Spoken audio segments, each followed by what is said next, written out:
Well, ladies and gentlemen, we welcome you back to the Tiger Network for some Trinity baseball for the first time since February 28th. Today we've got the #1 in the nation Trinity Tigers up against the Austin College Kangaroos. I'm Ryan Figert, joined by Brian Yantelson and Luke Terry. Guys, thanks for joining me. Exciting to have the boys back at home. Yeah, exciting to have opening day across Major League Baseball and what feels like opening day since we've been so long without the Tigers at home. And welcome on for the first time, Luke. Excited to have you. What are your thoughts on Trinity baseball so far this year? Well, first of all, thank you for having me. Good to be here. They're off to a great start, and that's been reflected by the fact that they've held on to that #1 ranking for as long as they have, and they come into this weekend after opening strong against St. Thomas University, posting that 3-0 mark in conference. Yeah, I mentioned last time we were at home was way back against Southwestern on the 28th. Since then, they've gone on the road trip for 9 straight games in which they went 8-1 and find themselves, as we've mentioned a couple of times already, #1 in the country. This is the second series of SCAC play this year for the Tigers. So you see our 13-1, 3-0 in conference after sweeping the University of St. Thomas last week. But Brian, it was a close one. Yeah, they won a couple of those games just by a run, and they escaped with that last win, leaving the tying run on third base. But they held on and managed to keep their conference record, despite being early, still perfect as they head into some more conference games. As we go through the national anthem here in San Antonio, we'll take you through Coach Mike Ramsey's lineup for the Kangaroos. Leading off will be, it'll be Flynn, Webster, Mahoney, Alfonsi, Evans, Ballard, Hill, Bashirs, and Paoli on the mound. Paoli in center field. Trappini on the mound. And for Trinity, we'll see the bats come up later. Rafe Chamet will lead off. Mason Meredith, Herrera, Schaub, Wisniewski, Metz, Pettit, Vonderhaar, and Michael Goodrich in the 9-hole with McGahan on the mound for Coach Scannell and the Tigers.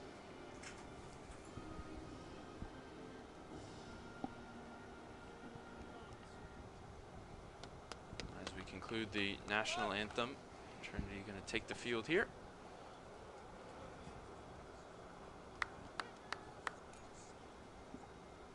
Austin College comes into this game 0-6 in conference. They were unceremoniously swept in their first 2 series this season in conference play, and they find themselves on a 7-game losing streak. So these two teams on very different trajectories coming into this game. And the first warm-up pitch going not quite where McGahan wanted it, Brian. That's why it's a warm-up pitch. We're going to see McGann throw a fastball tonight, along with a curveball and a changeup. And I want to note that he's made 4 appearances so far on the year with 2 starts, but he's only managed to go 11 1/3 innings pitched this year. So it's going to be really important for Caden to be able to keep his pitch count down and stay out on the mound for the Tigers to start this weekend. Absolutely. Seen some stellar performances on the mound this season from the likes of Matt Thomas, who was named SCAC Pitcher of the Week back in Week 2. And, of course, Corey Cater. That's one we always expect to do well for Trinity. As the umpire calls time, looks like we'll be underway here shortly.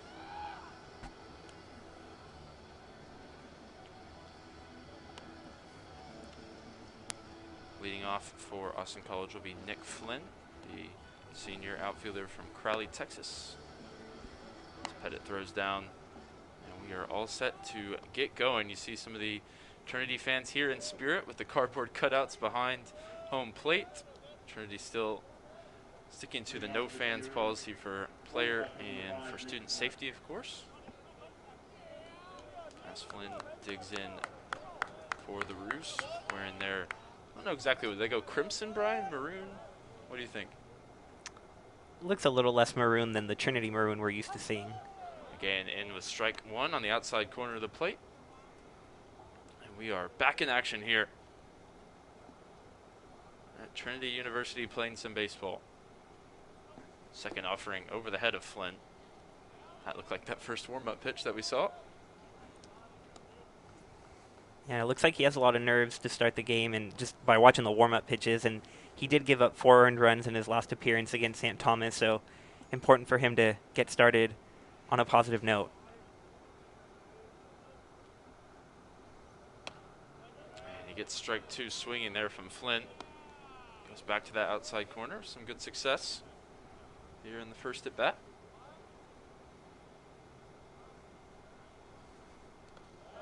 That one comes in the dust as you see the chalk pop up. Bouncing just in front of Pettit. Will take a moment.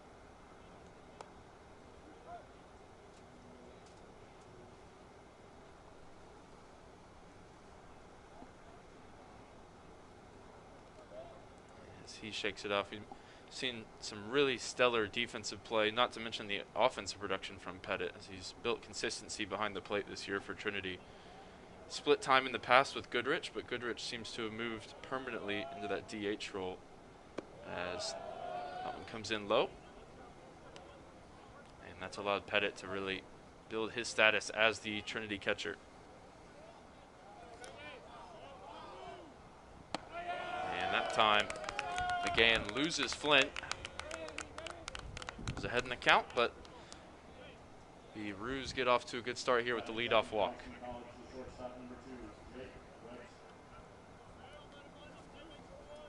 Coming up next will be Jake Webster,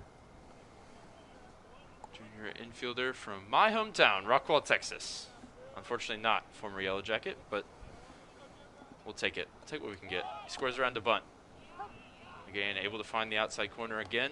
It's been very precise with that pitch so far. Not surprised to see the square around for the bunt. Austin College did not lead a single time in their last series against Texas Lutheran, so looking to get on the board early and try to gain some sort of momentum. We've mentioned they've lost 7 in a row, so really struggling offensively, just trying to get going any way they can. Webster squares the bunt again. That one fouled off. He's behind in the count now, 0-2. This will be the part of the lineup for the Roos that they need to capitalize with today in this action. Their first 4 hitters on the year are hitting a mark of 346, despite the fact that as a team, the Roos are only hitting 251. And McGann throws that one away and allows Flynn to advance to second. So now they've got the runner in scoring position without having to sacrifice Webster at the plate. Still behind in the count, though, 1-2. Yeah, and that 251 mark for their batting average is the lowest in the conference. They've also scored the least amount of runs in the SCAC. Every opportunity is going to count. Here comes the 1-2 from McGann. It's high. Reeled in by Pettit. He stared down Flynn at second base. McGann trying not to lose a second consecutive batter here to start the game. Checks Flynn at second. This one's fouled off. Stick at 2-2.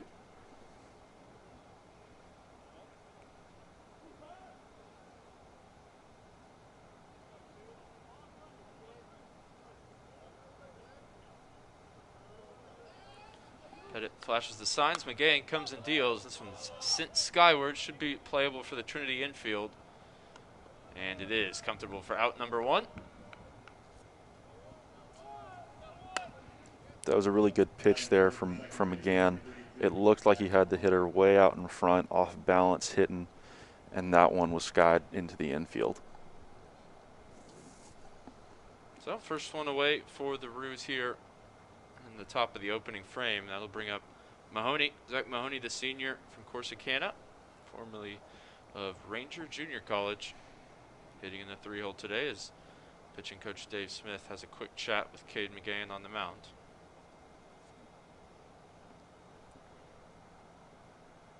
A little early for the mound visit. What do you guys think maybe the contents of that discussion would be? I think that we saw in that at-bat and in that first one, Caden kind of get out of the zone after getting ahead in the count. So I think that discussion probably had something to do with continuing to attack the hitters, not worrying about giving up hits, giving up runs, because this offense that's playing behind the Tigers is going to produce. Big swing and a miss, as it looks like whatever Coach Smith said was effective, at least on the first offer.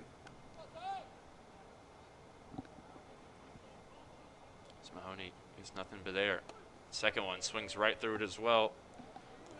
And with a real aggressive hack on that first pitch, looked like McGann went with some sort of off-speed pitch there, maybe a breaking ball, and got the same result on that second swing.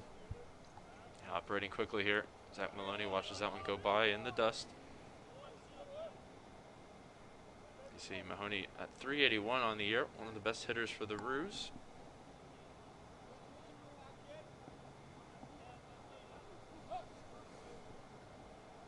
Alphonse, who we may see, waits on deck. He's got the best average for Austin College this year. As that one is rolled to second for out number 2, advances the runner. Trinity 1 out away from bringing the bats up here in the first. Yeah, and right there, just a routine ground ball, but for Webster, the second at bat in this inning, he tried to square around a bunt to advance the runner to second, but he got to second with the wild pitch, so probably wants that at bat back to try to move him then from second to third, and that runner would have scored on that ground ball. So just little things like that that may not result in a run for Austin College that has held them back as a team this year. Wisniewski a couple straight putouts for Trinity. As that one comes in high, and Alphonse stands in. Justin Alphonse, the graduate senior first baseman, leads the team in at-bats and is hitting .333 on the season. Despite the fact that he doesn't have the highest batting average on the team, this is definitely who Austin College wants up at the plate right now. He finished the last 2 games of the TLU series 5 for 7. Yeah, he rips that one, but unfortunately right at a defender. That was solid contact, nearly brought the runner home. We'll see the defensive play from Trinity. That will end the inning. Herrera leaping to bring it in from shortstop. Terrific catch from Michael Herrera, and Trinity will come up to the plate here when we return. 0-0 early SCAC baseball action on the Tiger Network.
Chamet going to lead off for Trinity here in the bottom of the first after the Roos stranded the runner on third in the top half of the inning.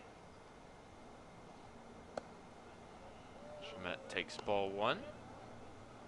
On the mound for the Roos, Jake Trapani, the first-year lefty out of League City, Texas. Lefty on lefty matchup here, straight out of the blocks as Chamet fouls that one down the first base line. It looked like Trapani was leading with his breaking ball on that first pitch, so we'll pay attention to that to see if he's going to lead with his breaking ball or if that's just a result of Chamet's high average this year. Leaves that one over the plate, and Chamet gets a hold of it, and that'll get down. Single for Rafe Chamet, and Trinity has a base runner here at the first time of asking in the first inning. Yeah, and that's just who you want setting the table, the team leader in hits, now with his 23rd hit on the year, and ups his batting average that had just been at 393. Yeah, probably hitting just around that 400 mark now, Rafe Chamet. He stands on first, and Meredith stands in at the plate. Got off to a rough start to the season, but he's starting to come into form, now up to 278 on the year. And he sends that one out into left field, going back. And just in front of the track, Ruse will make the play. First pitch swinging there, Mason Meredith. Yeah, and it looked like he was just early on that one and skied it out to left field. And Chamet down at first. Didn't see exactly what happened. Be a concern for Trinity.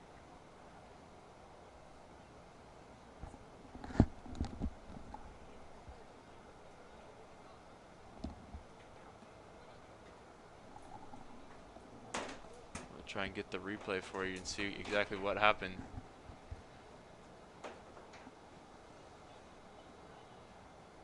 Ended up being a routine fly ball in left field. And Chamet actually hit in the head by the throw. Freak accident here.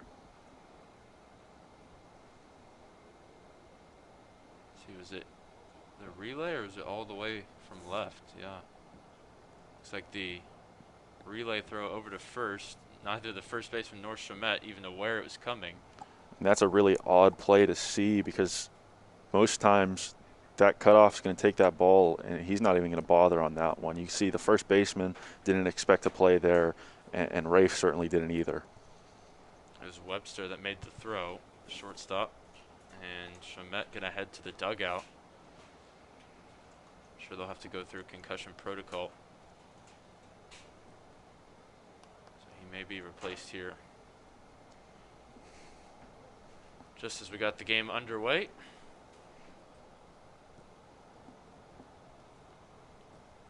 Clearly that's unfortunate just because of looking at it from a production standpoint, but he's also one of the clear leaders on this team. So losing him in this game so early on, it'll be interesting to see what kind of toll that takes.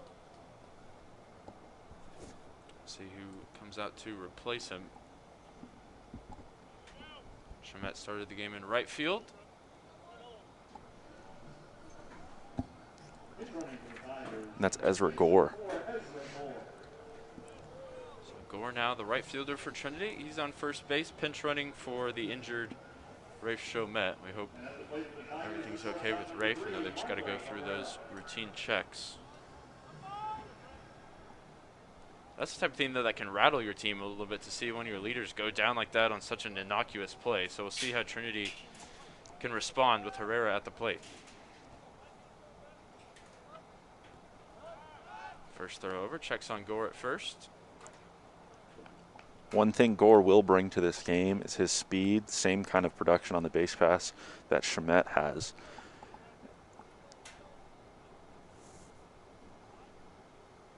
Yeah, you can see they're worried about it as Trapani comes and deals. He checked the runner twice there on the delivery. Herrera ahead in the count, 1-0.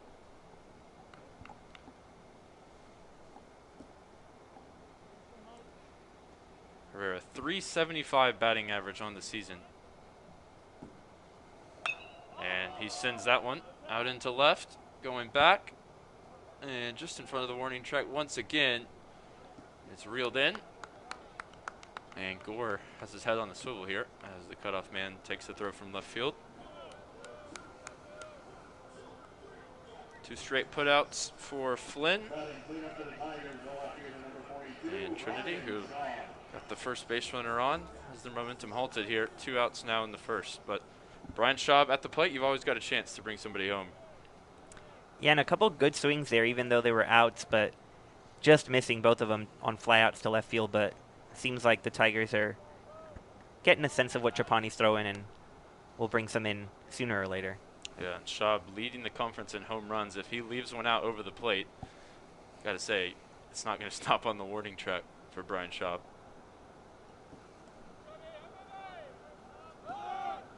Another check. The runner at first. And Gore slides in safe at second. There you go. There you see the speed. You see why they're checking on him. Gore was definitely going on first movement there. And often when you have a guy as fast as Ezra, you're not going to have much of a chance to get him when he times it correctly. Yeah, nailed that one. And so now Schaub with the runner in scoring position and 2 away here. And again, we see that breaking ball from Trapani. So I think one thing for the Tiger hitters this first time through the order is just getting used to that slower velocity with a guy that's going to lead with that breaking ball.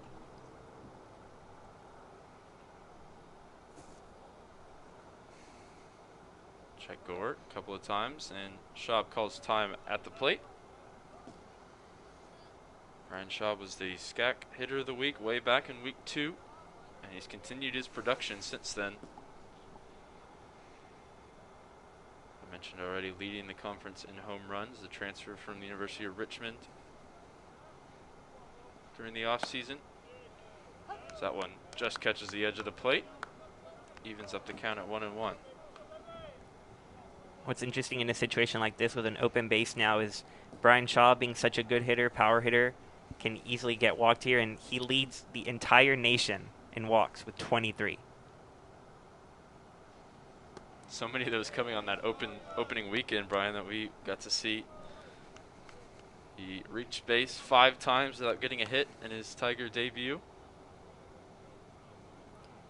Yeah, and it's clear that opposing pitching staffs want nothing to do with him, but there's not much you can do when the guy behind him is hitting 367, so there's nowhere really to go. Swings at this one low in the zone and pops it up.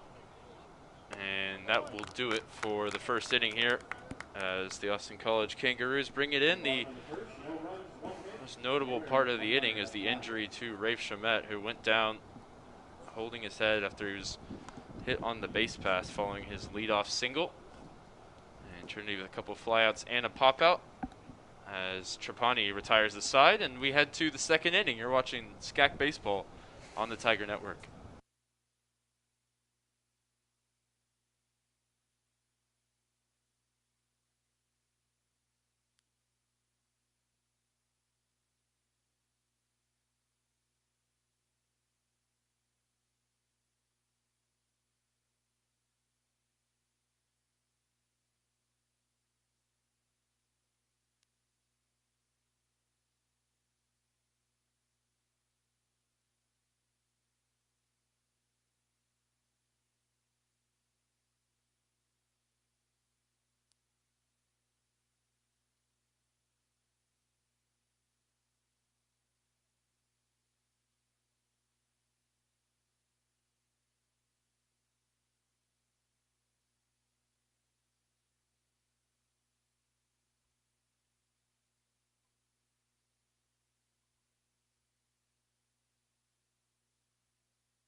Evans takes ball 1 here as we get underway in the second inning. McGann keeps his place out on the Trinity mound. Falls behind in this one, 2-0 count. Both teams stranding the 1 runner in the opening frame. McGann catches the bottom part of the zone. Now 2-1 count.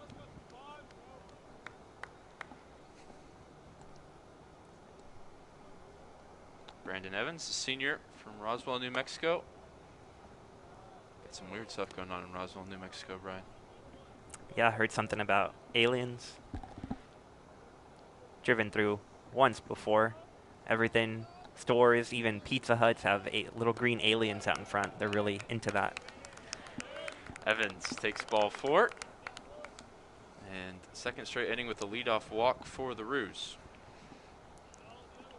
I remember earlier on a baseball broadcast, or a basketball broadcast actually, Brian, we had a Roswell that wasn't New Mexico. So I feel very fulfilled now that we've got Roswell, New Mexico, as Logan Ballard stands in from Hutto, Texas. Yeah, I don't know what it says necessarily that I've been to Roswell, New Mexico, but not Sherman, Texas quite yet. Home of Austin College. We'll have to make it out there one day. Ballard makes contact on this one, and it's reeled in out in right field. First pitch swinging. And first defensive action for Gore in right field, replacing Rafe Chomet. I think that was the first time that we saw McGann's fastball on the inside part of the plate, and the hitter just wasn't ready for it. Didn't have his foot down in time, got jammed a little bit right there.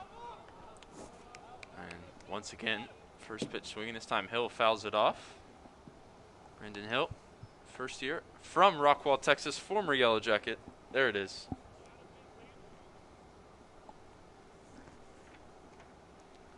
Just getting happier as the game goes along, Ryan. Roswell to Rockwall here in the second.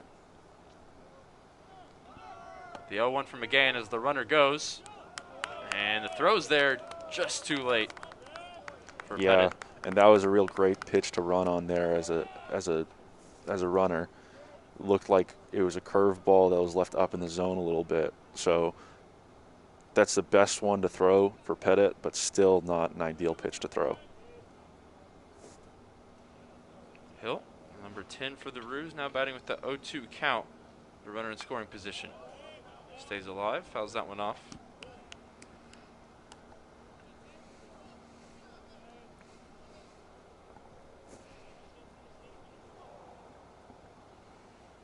As we talked about last inning, this is the part of the lineup that Austin College really needs to get going. They have a runner in scoring position with less than 2 outs. Needs some production, and he moves the runner over right there. And he may bring him home as Hill rounds first, and they're headed at the plate. And the throw's there in plenty of time. Trinity able to erase a potential run here in the second inning with some strong defense. And that was Gore out there in right field, came right into the game, threw a strike home. Yeah, no chance at home plate. The throw there in plenty of time, and Pettit does his job, applies the tag. Huge missed opportunity for the Roos to take the lead. And that might be a result of the fact that they've struggled to score some runs this year. You want to push it. You want to try and bring in runs anytime you have the opportunity.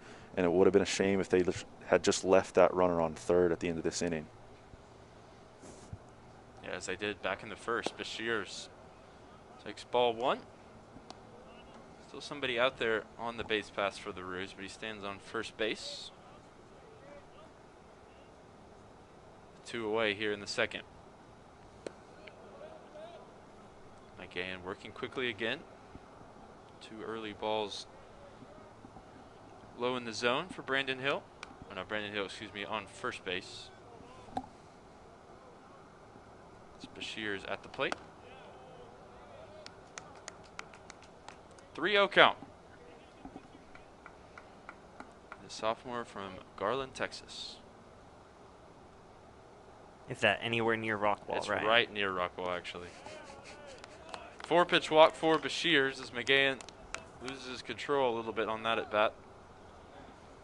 And Luke, you mentioned some high pitch counts for him in his early appearances for Trinity. We're starting to see that already here in the second. And it's also important to note, however, that McGann's still early in his career here at Trinity, technically a redshirt freshman. So he's still adjusting, he's still being used in different roles, and I think that attributes to why his leash is a little shorter. Loses control of that pitch. 5 straight balls and nearly had to cover home plate as the Roos threaten to try and score the game's first run. Saw someone he didn't like in the crowd in those cardboard cutouts.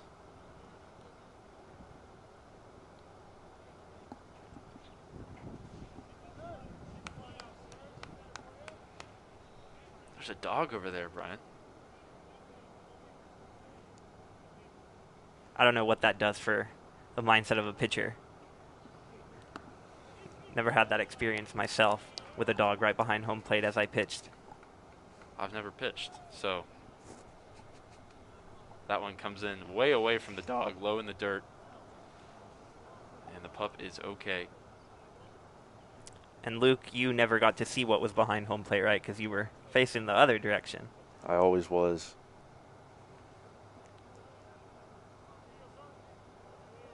Pettit flashes the signs here. 2-0 count. That one fouled off by Paoli. Sergio De Paoli, a junior from Lake Dallas High School, Lake Dallas, Texas.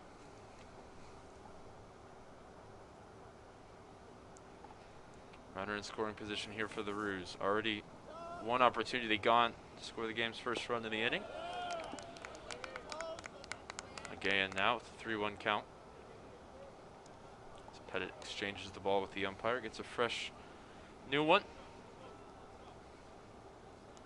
As a hitter ahead in the count and a pitcher up there struggling to throw strikes, you're really trying to find your way onto base right here, just because of the fact that your 1 through 4 hitters have really been successful. He does manage to make solid contact, but sends it into straightaway center field, and Mason Meredith brings it into his grasp. And that will retire the side. Second straight time the Roos leave a runner on third base. They came close to scoring here. A solid play defensively from Ezra Gore kept them off the board. And we'll head to the bottom of the second. Still 0-0 on the Tiger Network.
Jack Wisniewski, lead off for Trinity here in the bottom of the second. Trapani still out there for the Roos. So we put up the scoreless frame. First time out, Trinity leaving the runner on first base.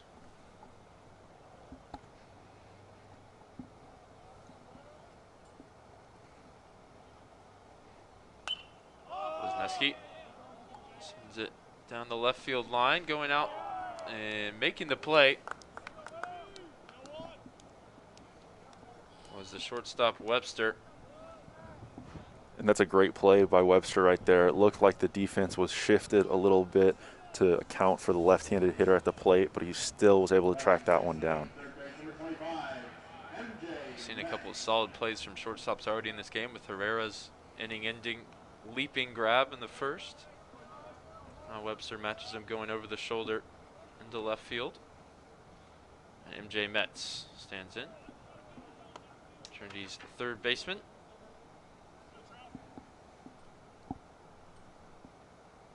He's just got 11 at-bats in his early season. 5 hits, though. A couple of doubles with 7 RBI. He missed the start of the year through injury. He's come out hot. Since getting back in the lineup.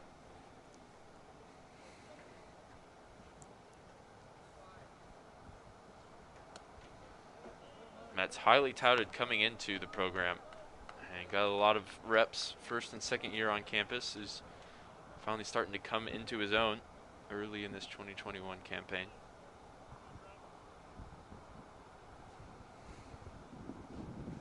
The 3-0 comes in at the knees.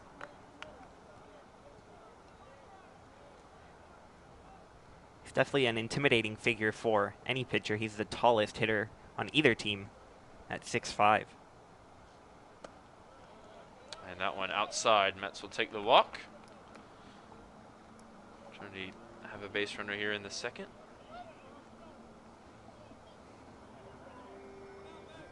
And their catcher, Tyler Pettit, hitting .350 this season.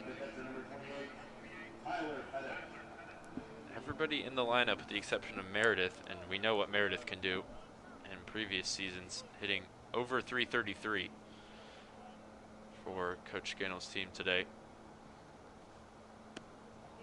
Yeah, and that's a total of 8 Tiger hitters that have recorded more than 30 at-bats that are hitting over 300 on the year, which is an incredibly impressive stat.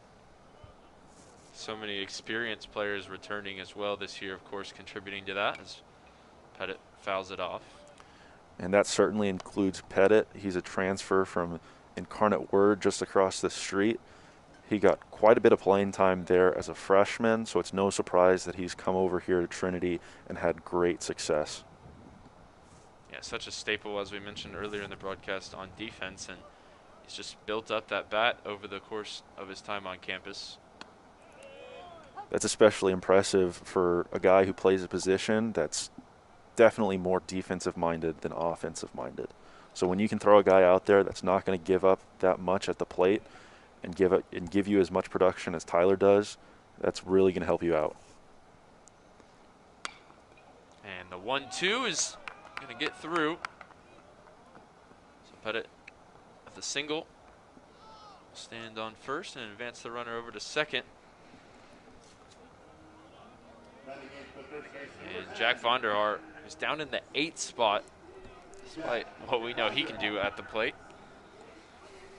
Leading Trinity this season and second in the conference in RBI with 27 on 5 home runs.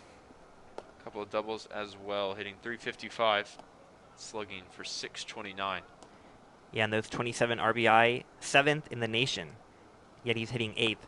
Just goes to show you the depth of this Trinity lineup. And spacing out the lefties and the righties as well, trying to make it difficult for opposition pitchers.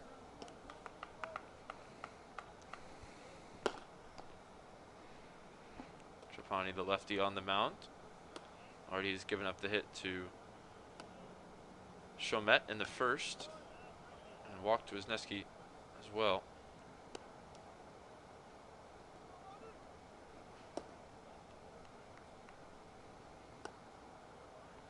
.0-2 here for Vonderhaar at the plate.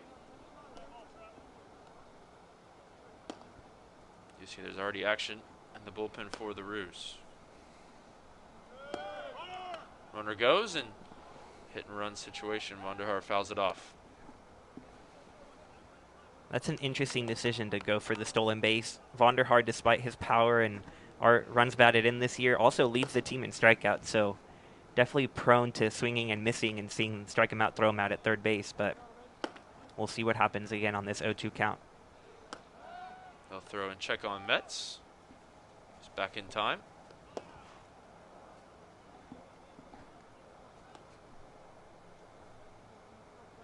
If anything, though, it might get Trapani thinking and distract him from the intimidating presence at the plate.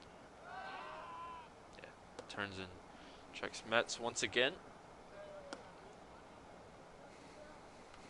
Plenty to think about with Vonderhaar staring you down. Just behind Ludwig for Centenary, who has 28 RBI this year. Oh, we noted before the game is also performing extremely well on the mound for the Gents, so we'll be excited to see him in the series to come.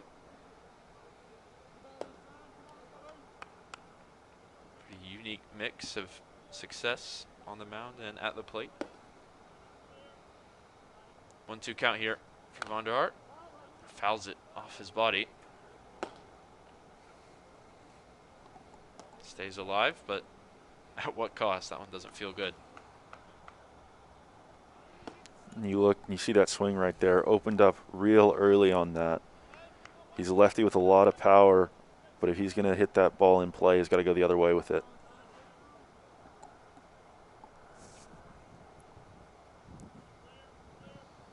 So once again, the 1-2 from Trapani.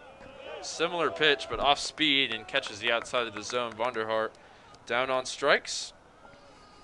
2 away here for Trinity in the second inning. And they're down to the 9 spot with Michael Goodrich.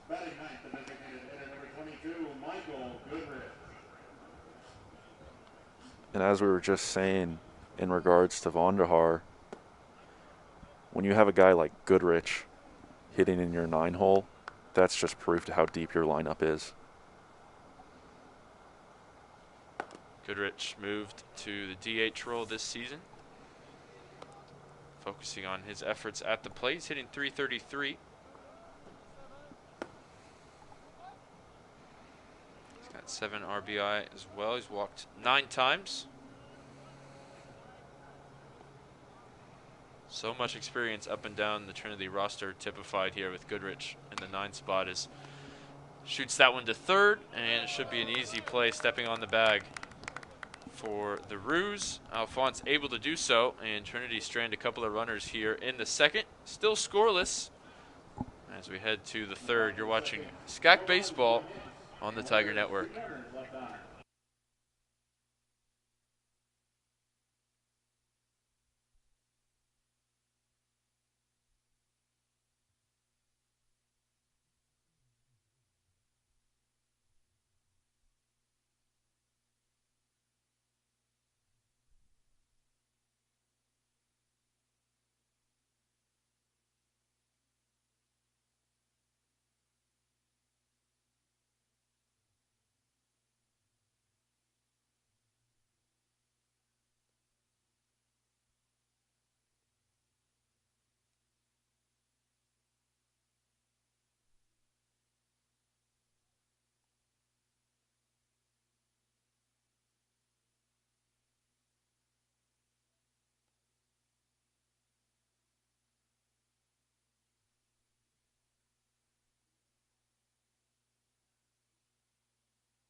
Back to the top of the order here in the third for the Roos as Flynn takes ball 1 up at the letters from McGahan. He's now thrown 39 pitches here through a couple of innings. 2 straight offerings come in high. It'll be interesting to see. So McGann's been a little rattled in the first couple of innings, but escaped with no damage. In his last outing against St. Thomas, he gave up 5 runs in the first 2 innings, and as that ball is driven to left field, but catchable out there. So interesting to see if McGann can settle in, realize that he made it past the 2 innings that he struggled with last outing against St. Thomas, and now 0-0 ball game, and just cruise from here. Yeah, talk about that St. Thomas series. It ended up going down as a sweep for Trinity, who started off the SCAC campaign perfectly. But there were some close games in there. 2 of those games going down to the wire, including a 10-inning game in the opener, which is 8-7, and then the final game of the series, 13-12. So the Celts matching Trinity stride for stride, but just falling short 2 of the 3 games.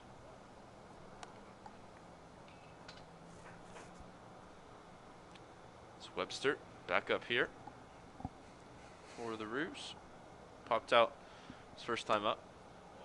And big swing and a miss there for the Rockwall native.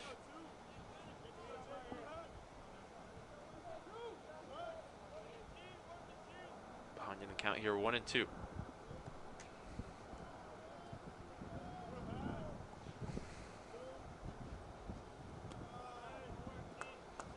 See McGann disgust at his own pitch there as he spat into the dirt. And right now, more than anything, it just feels like McGann's struggling a little bit with that grip. His timing looks good, but more than anything, it looks like the ball's coming out of his hand a little bit early. Nearly got Webster to go around on that. We'll see. Check of the umpire down at first. Managed to hold up. Count runs full.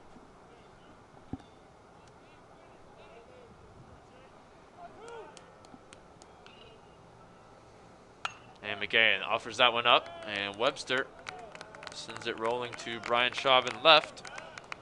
Good piece of hitting there from the Roos shortstop, getting it done after falling behind in the count.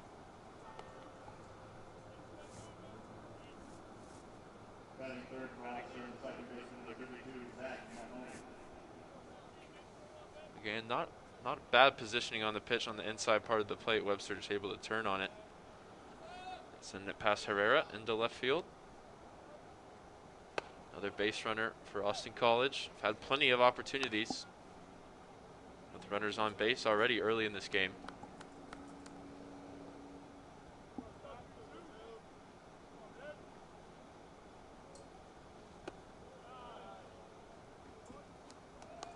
Mahoney at the plate for the Roos. And in his last at bat, we saw two big cuts taken early on, but now he's settled in. And he takes a big cut at that one on the 2-0, but sends it way foul into the Trinity bullpen. Difference here is that he allowed himself to see two pitches in this at bat, and when he finally saw one that he liked, he thought it was good, he took a rip at it. Senior with 4 RBI on a .372 average. And Pettit had to eat that one as the runner went. Webster takes second base. See, that one just slips for Pettit. Yeah, that was not an awful pitch to throw on. He picked it pretty cleanly, it looked like. He just couldn't get a grip on that baseball.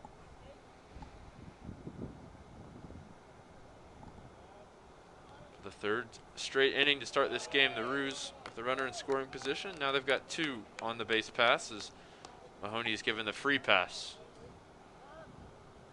And we're going to get time for a conference at the mound.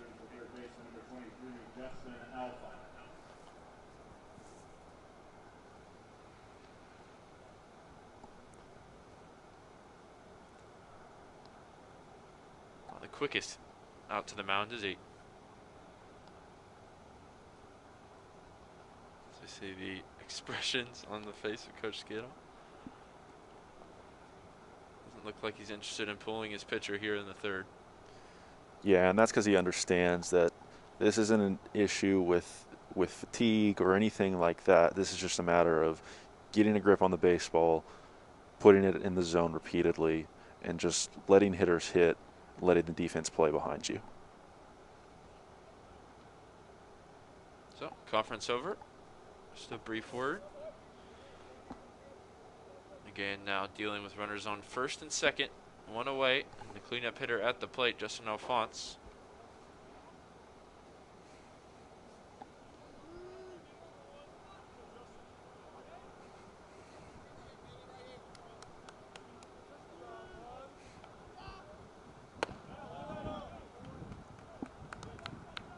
Pettit pops up quickly there and checks on the runners. 1-0 count now for Alphonse. For Austin College, a really big opportunity here because it's the third time that they've had runners in scoring position, but also the best part of their lineup up. So would be demoralizing for their morale if they once again fail to score. See a big cut and miss for Alphonse as That evens up the count at 1-1. And although Alphonse is coming in to this at bat after going 0 for 1 in his first, Pettit throws down to third. And what a great signal from the umpire. It looks like they got him. Webster took off late there, and the great tag from Met snapped it down just ahead of the outstretched arm from Webster. Austin College again, their own worst enemy on the base pass. Exactly. It feels like, again, that's a product of their inability to produce runs. Trying to get both runners into scoring position there, but you do have your best hitter, hottest hitter at the plate. Sometimes it's best to just let him work. Still got an opportunity with the runner on second, but now 2 away.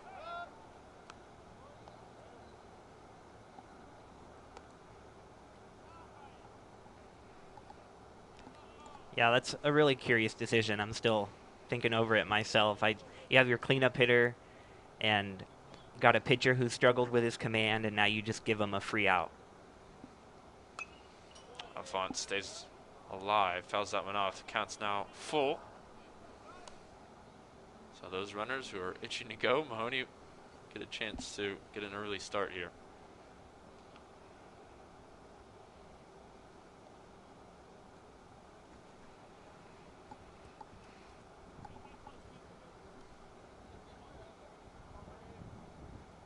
Again, can strand the runner on second.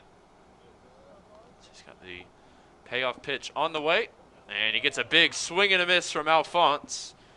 And McGann once again forces the Roos to strand somebody in scoring position. Plenty of movement on that one, takes it out of the zone. Alphonse nowhere near it, and we'll head to the bottom of the third. Still scoreless here in San Antonio.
So Ezra Gore will lead off for Trinity here in the bottom of the third. He replaced Rafe Chomet back in the first, who singled to get Trinity underway, then was hit by the relay throw in from left field and not expected to return today. We saw him up and about in the dugout, and Ezra Gore getting it done himself at the plate. Did just as Rafe did back in the first. Starts it off with a leadoff single. And he pulls that one hard through the left side, gets it past the diving third baseman. And that's exactly what we'd expect from a guy that's just coming off a shortened football season this spring. Hard hitter in the secondary for Tiger football. Already Hard hitter in the lineup. Already a base hit, runner thrown out at home, and a stolen base.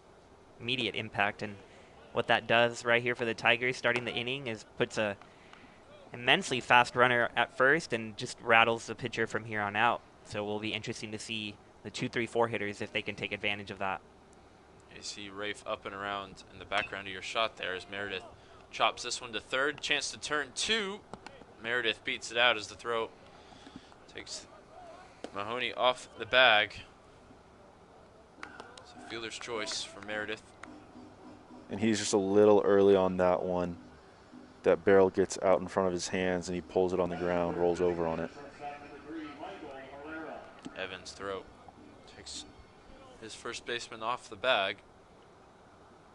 So 1 away here in the third. Both teams getting plenty of base runners, but nobody stringing together any hits so far early in this game. Trapani way outside for ball 1. Right there, Trapani managed to get Gore off the base pass, but it doesn't get much easier with Meredith recording also 2 steals on the season. So Trapani still has to keep his eye on first base. Plenty of pitches to steal on as well as 2 straight really off-speed deliveries from the first-year lefty on the mound.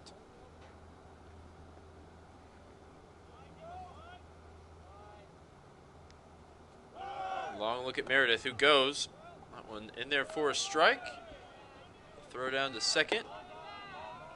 Not in time as Meredith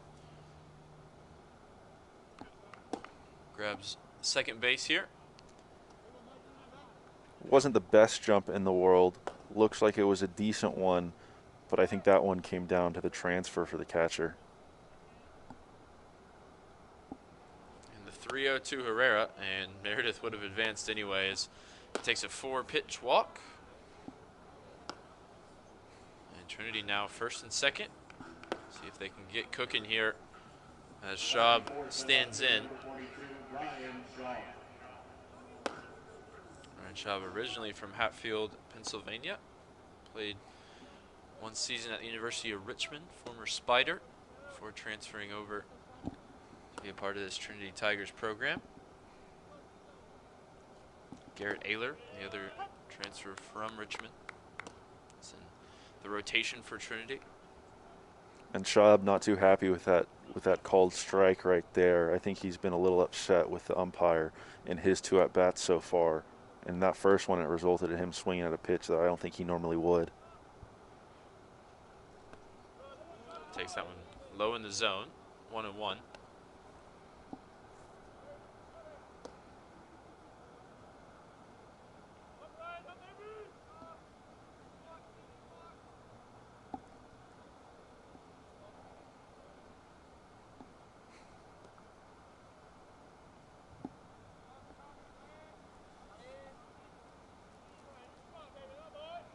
Long pause for Trapani, and he steps off. Checks Meredith. See the stats in his debut season for Trinity. Getting plenty of time out in right field for Coach Scano. And Trapani really feeling the heat here as he stepped off consecutive times.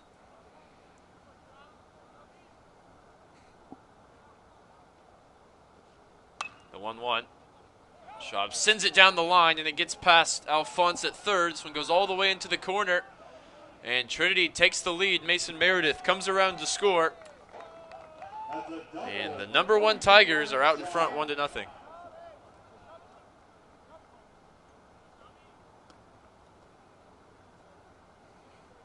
Schaub did a really great job waiting back on that pitch.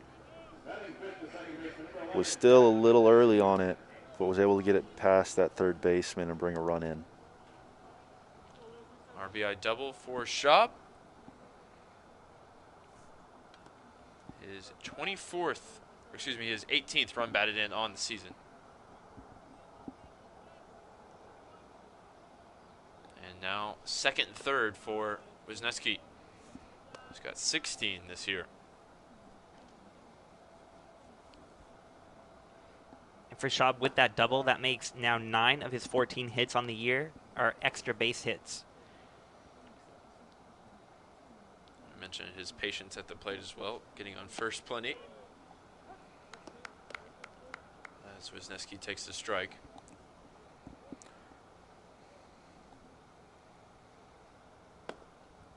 Jack Wisniewski, the local product from here in San Antonio.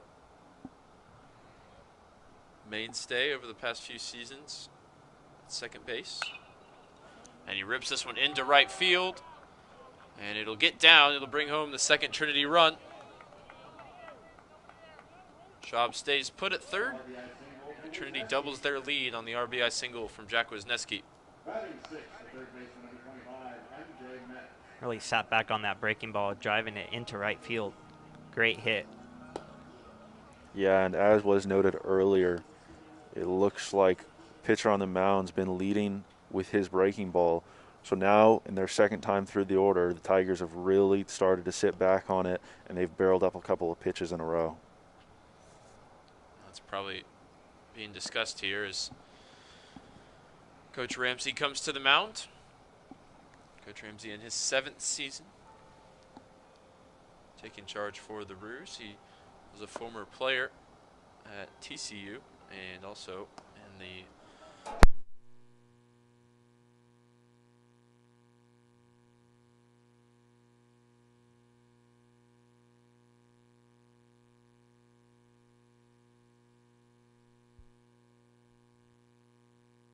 there. Apologies for cutting out there as Metz is at the plate.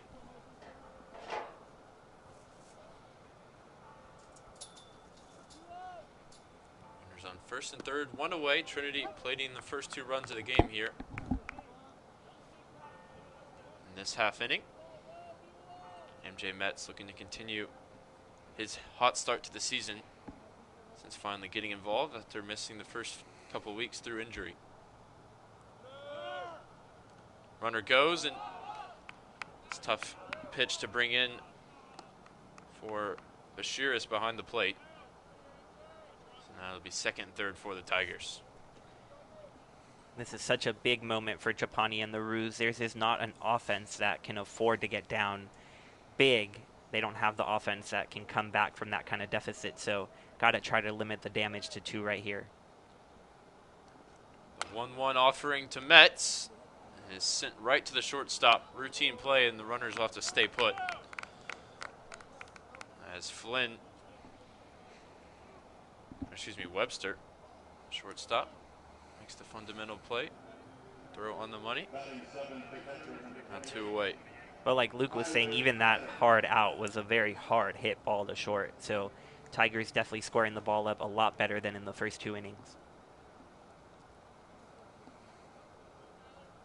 Bring up Tyler Pettit.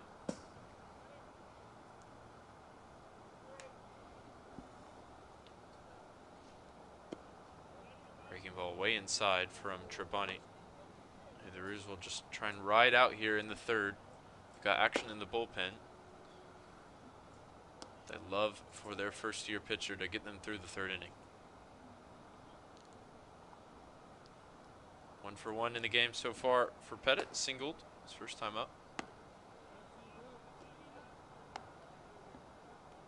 And last time Pettit came up to bat, it was mentioned that he transferred from Incarnate Word, so I feel like I have to mention that Trinity's men's tennis team pulled off the big win against Incarnate Word, beating that Division I school and claiming the victory in what I want to call the Battle for Hildebrand. So I think we need to ask Pettit how he feels about that nickname.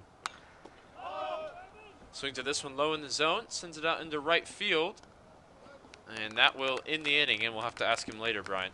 But Trinity played the first couple of runs here in the bottom of the 3rd.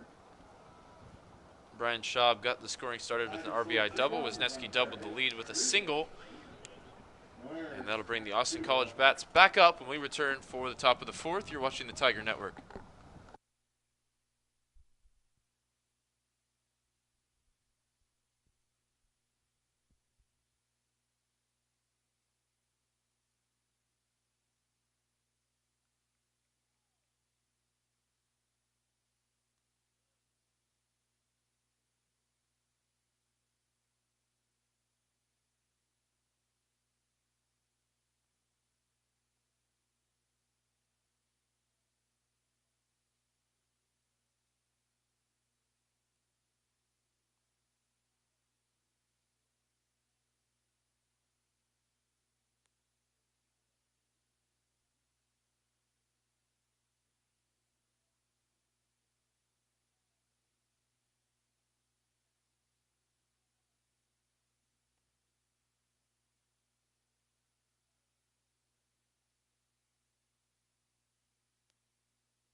And we are back here at Trinity's baseball field with the Tigers up 2-0 over Austin College. Cade McGann back out on the mound.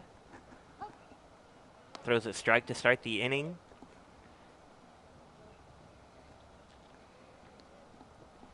First time taking the mound with a lead. That was a great pitch right there. Great movement on that swinging strike.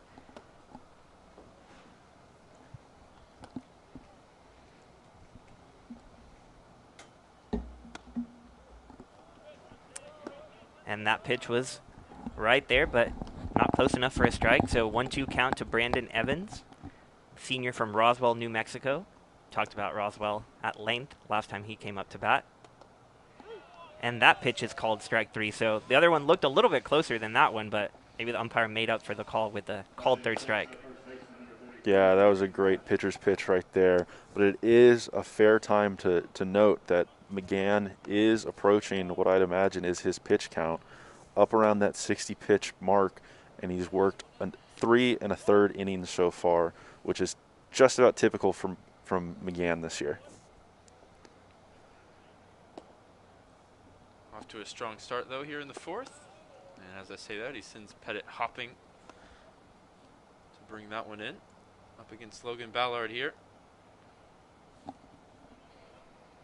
Yeah, I have to think that the coaching staff would like to give him a chance right here, especially starting the inning with a strikeout and some sharp pitches. So we'll see, maybe if a runner gets on, he'll get pulled, but if he can work his way through 1, 2, 3, which he has not done today, but they probably want to give him that chance.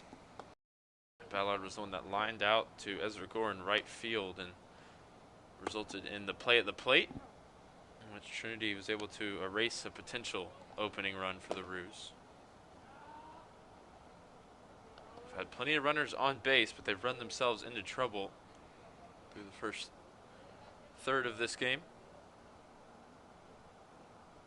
3-0, and therefore a strike for McGann.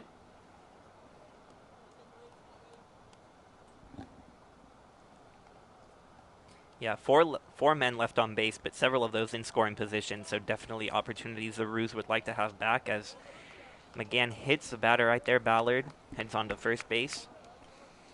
Yeah, and a tough loss there for McGann against Ballard, who's below 200 at the plate this season. Yeah, and another missed opportunity to get that 1, 2, 3 inning.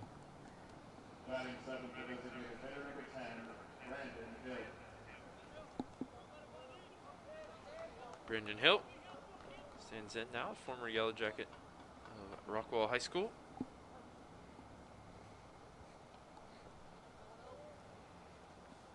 And 200 in his first season in Sherman.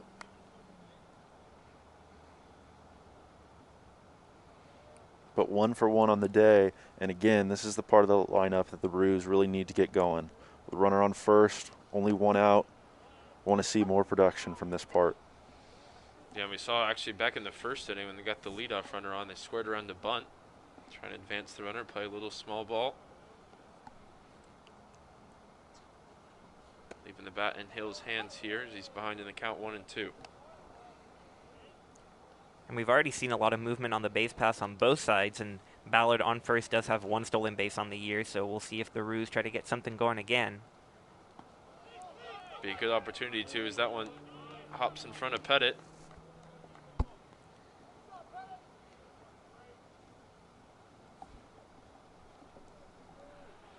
It's 2 and 2.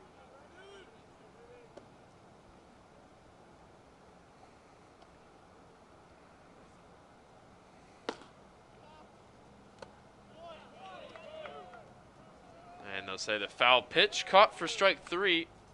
Pettit able to hang on, and there's 2 away now for Cade McGann here in the fourth. Can't be the only one that was put off by the sound of the bullpen pitcher. It was just before Pettit caught it off the foul tip. And it brings up the catcher for the Roos, Bashirs.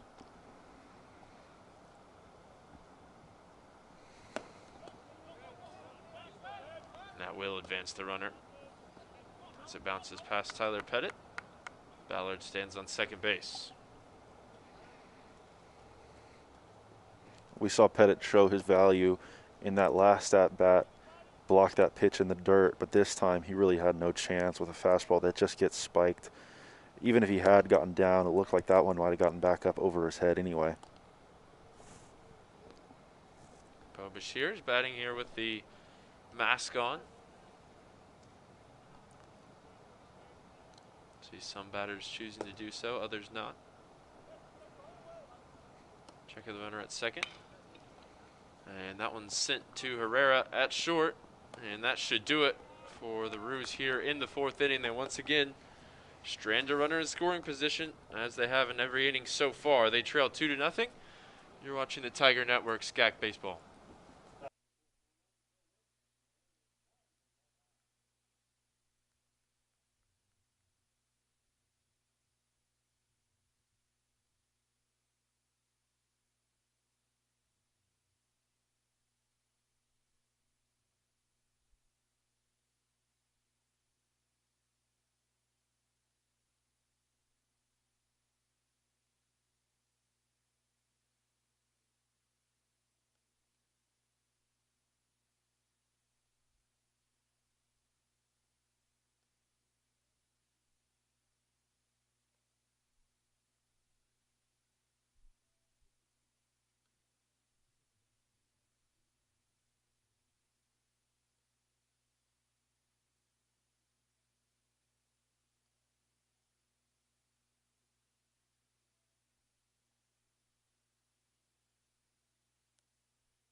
New pitcher out on the mound for the Roos, James Adams, a junior.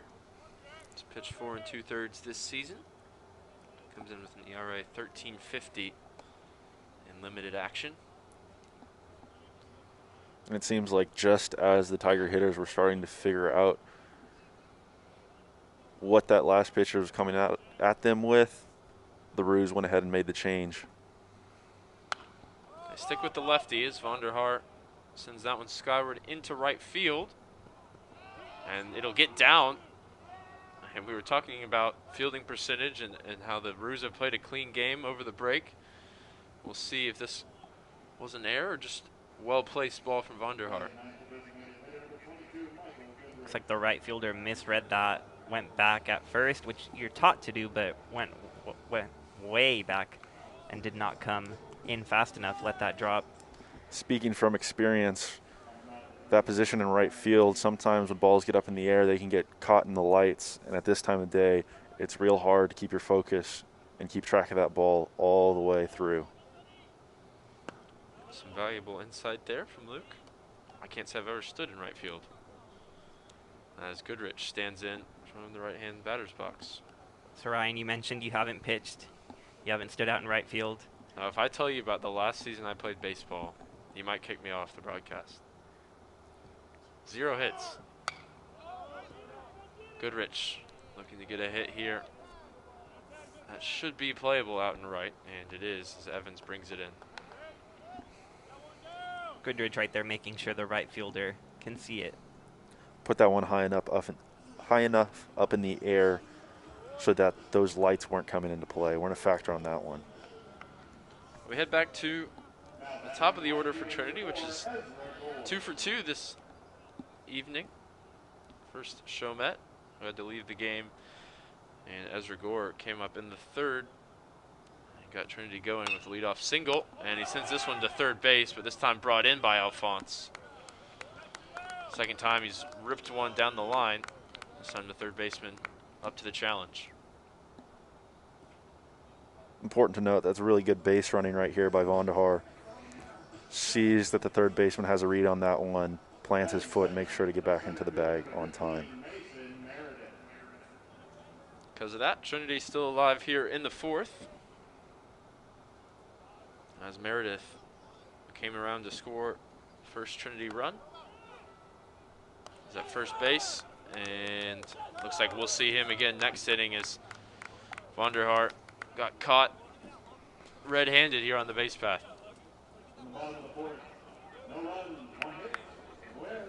Throw over the first, down to second where they applied the tag, and Vonderhaar is caught out. Trinity can't add to their 2-run lead here in the fourth, so we'll head to the fifth. You're watching SCAC Baseball on the Tiger Network.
McGann keeps his place on the Trinity mound. He's put up 4 scoreless innings so far. And he's got Paoli first pitch swinging here. It's going to be a tough play for Herrera coming across the diamond and getting it done. As it's all action coming out of the inning break. Herrera brings that in. Takes a second to transfer it over to the throwing hand and guns down Paoli at first. But with that out, Caden McGann has now worked 4 1/3 innings pitched, making this his longest outing of the season this far. Now it's back to the top of the order with Nick Flynn, who he walked and then got to line out back in the third.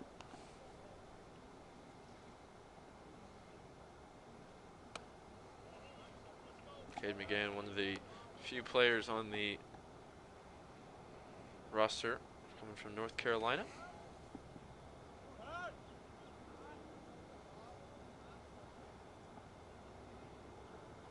He's ahead in the count here, 0-2 as he leaves that one high. He's a pitcher they see a lot of potential in, as you see he's getting plenty of reps in his first season, despite the experience that Trinity has in the rotation with the likes of Natoli, Cater. That one looks like that warm-up pitch way back before we got started, over the head of the batter.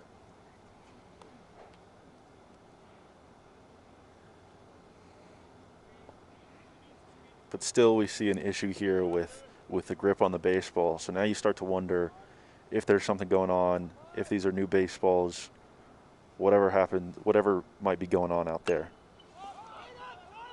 Comes and delivers right down the middle that time as Pettit not going to have a play. Bounces just beyond the fence behind home plate. See Pettit slaps that one into the dust. Let him get a little grit on it. Thankfully the puppy's okay though, right, Ryan? Yes.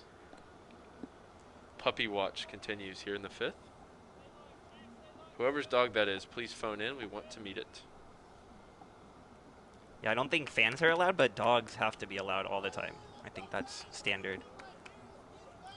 The 2-2 catches the outside corner of the plate, and Flynn goes down on strikes. Well-located pitch here for McGann, because the umpire called it a strike.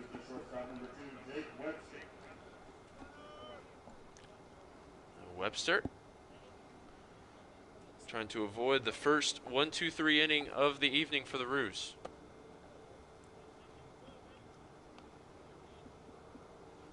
Hitting .381 in the young season.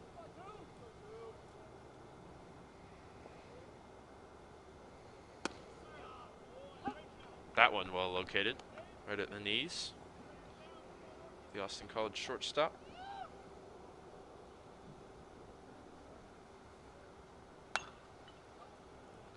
Pops this one up, and this should do it for the Roos here in the 5th. Going back and making the play was Wisniewski. And McGahan through 5 scoreless innings, and that'll bring the Trinity bats back up when we return. You're watching SCAC Baseball on the Tiger Network.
So Meredith comes back up to the plate after Adams worked a 5-pitch inning last time out, which included Vonderhaar thrown out on the base paths to end it.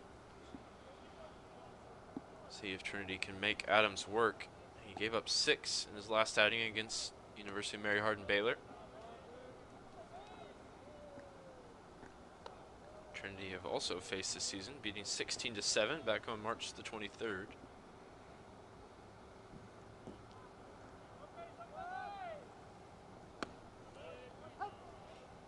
2-1 for Adams. He just catches the inside part of the plate. Already almost thrown as many pitches as he did to get 3 outs last inning. Contact on the ball here from Meredith, and that one will drop in center field.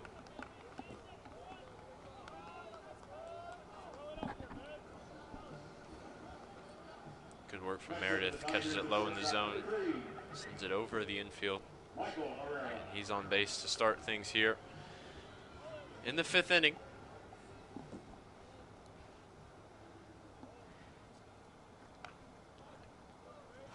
You get the sense that Trinity might be on the verge of breaking out here, middle of the order, bottom of the 5th. While it's a new pitcher, this is the 3rd time through the order for the hitters, so something to look out for here. And Austin College, 7 of their 9 losses have come by more than 5 runs, so their losses haven't exactly been close. They've kept it close today, but the Tigers look to break out here. Got an incriminating stat from the first 2 series for the Roos, so Austin College fans, turn the volume down now. It's a 90-23 cumulative score over those 6 games, 3 of which were run rules, finishing early. But so far, like you mentioned, keeping Trinity the #1 team in the country, just to 2 runs through 4 innings. And while you did mention, Brian, that this is a new pitcher in for the Roos, it'll be interesting to see as he is another left-hander that has thrown a bunch of breaking balls so far. If that throws off the Tiger bats who are used to Trapani, who started for the Roos. Maybe a certain type of pitcher that Coach Ramsey wants to trot out against this Tiger lineup. Of course, we're used to hitting against some velocity in practice. Can always take a couple times through to adjust.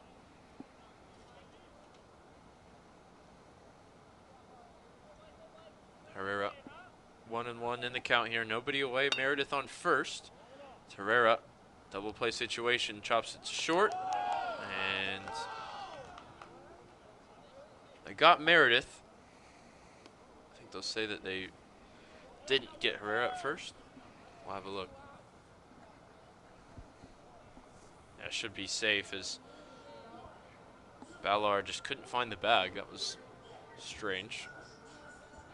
So fielder's choice. And Herrera takes Meredith's place at first base. Seemed routine there on the double play. Seen some very unique plays today. Drop fly ball in right field. We had, unfortunately, Rafe hit in the helmet on a relay throw in the first inning. We've had a couple of pickoff attempts that saw the runner be caught, but one resulted in a stolen base. One was actually caught, so a lot of action, especially over there in the first base area. It's that D3 charm. 3 times the fun. First 2 pitches missed the zone for Schaub.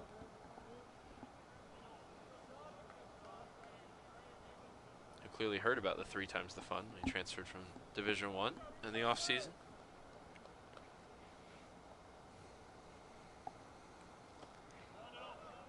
And he's ahead in the count here, 3-0. It's the only thing that could make someone not want to be a Spider, because that's quite the mascot name.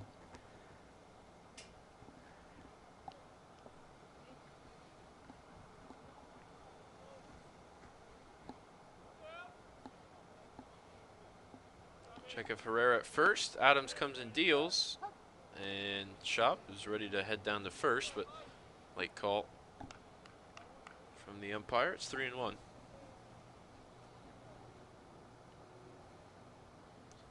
Just caught the inside of the plate.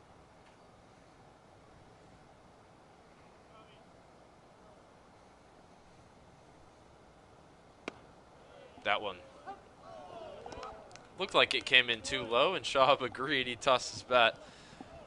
They'll have to trot back as the payoff pitch is going to be on the way from Adams. This is Schaub's 3rd at bat, and this will be the 3rd time that he's not too happy with a pitch that definitely looked low. Came in at the ankles that time for Brian Schaub. See the stats program already sent him down to first. Tries to get it done with the bat in his hand. He fouls it off. He stays alive at 3-2. As a hitter, this is an interesting position to be in because that looked like another pitch that was borderline, but now you feel almost obligated to have to swing the bat, not knowing what that umpire is going to call a strike and what he's going to call a ball. Yeah, not the first time you mentioned that was Schaub, who got Trinity scoring off and running back in the 3rd. It's an RBI double, and he finally does get his walk here. And Jack Wisniewski can stand in, as our stats program predicted 3 or so pitches ago. With runners on first and second, 1 away. Well, really had to earn that one, but now that's the nation-leading 24th walk for Brian Schaub. Given that stat, I might have to say that he was correct, assuming that last pitch that was called a strike was really a ball.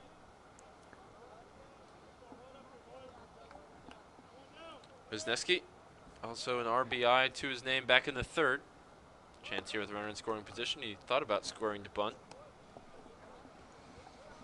Tough to take the bat out of any hands in this Tiger lineup, but Wisniewski clearly told to at least think about it.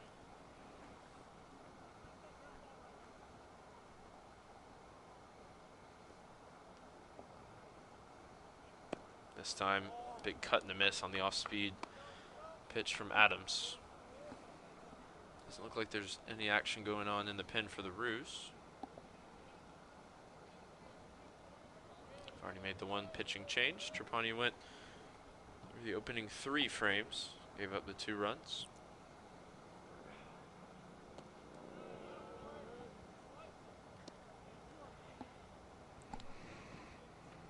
Two and 1 now for Jack Wisniewski. And Adams really put into a difficult situation by his first baseman, who couldn't keep his foot on the bag. That would have been a double play. Had the empty bases, but now 2 runners on, including 1 in scoring position. We'll see if Adams, who, as you mentioned, Ryan, gave up 6 runs against Mary Hardin Baylor in a couple outings ago, if he can stay composed and get out of this inning. Heard some encouragement coming from the bench as he got strike 2 there. Couple checks of Herrera at second, and that one comes in way high. Catcher can't bring it in, and the runners will advance. They wanted Wisniewski to square around to bunt to advance the runners. They got their wish. Wisniewski's still alive now with a full count.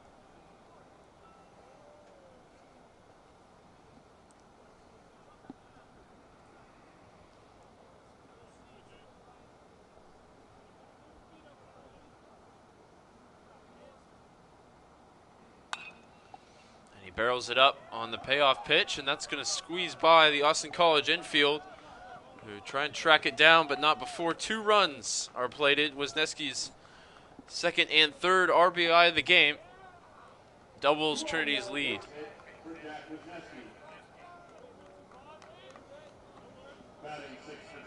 Tough play right there for the second baseman, but you saw him drawn in a little bit, and that was as a result of the wild pitch on the previous pitch that moved the runners over to second and third. Mahoney, the one that couldn't bring it in.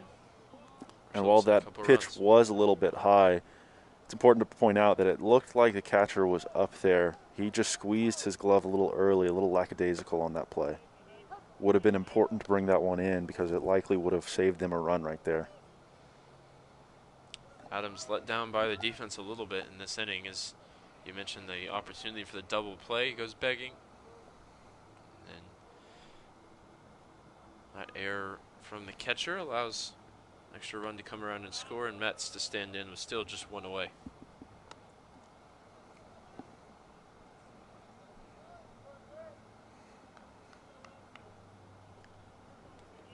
Adams, who had everything come easy to him in the fourth,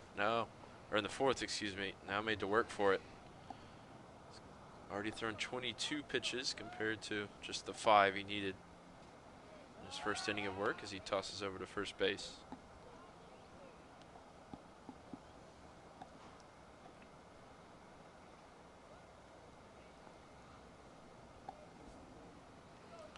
That's with a walk and a ground out. His 2 appearances so far. Hit and run here. And it's sent foul down the right field line.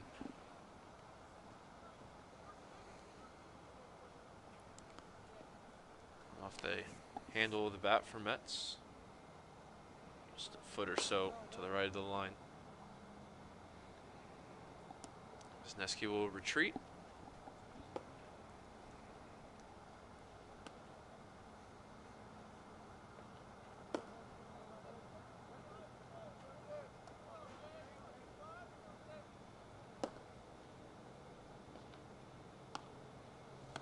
The 1-2 drops into the strike zone of MJ Metz, which, Brian, you noted, is probably the biggest of anyone in either lineup today.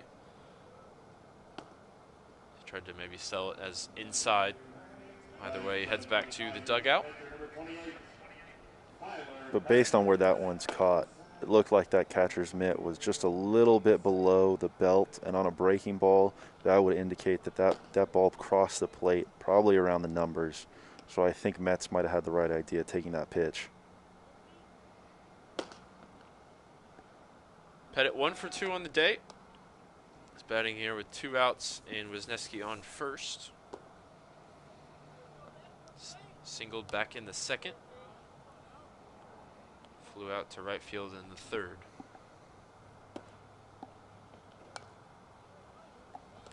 Chops that one softly to the second baseman, who gathers and fires, and Pettit is retired, and so are the Tigers.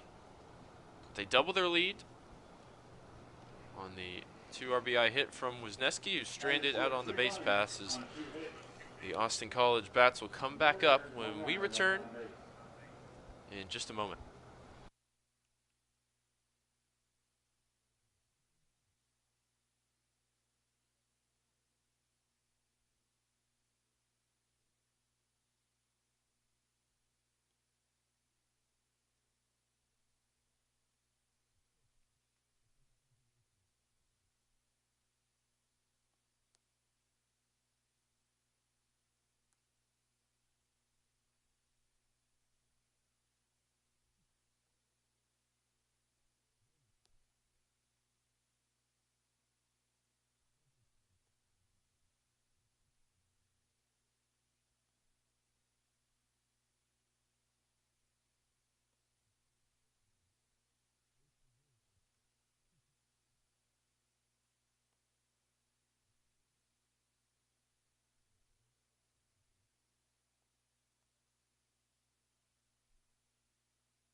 McGann getting by far his most action in one outing this season, as he comes back out for the 6th with 85 pitches.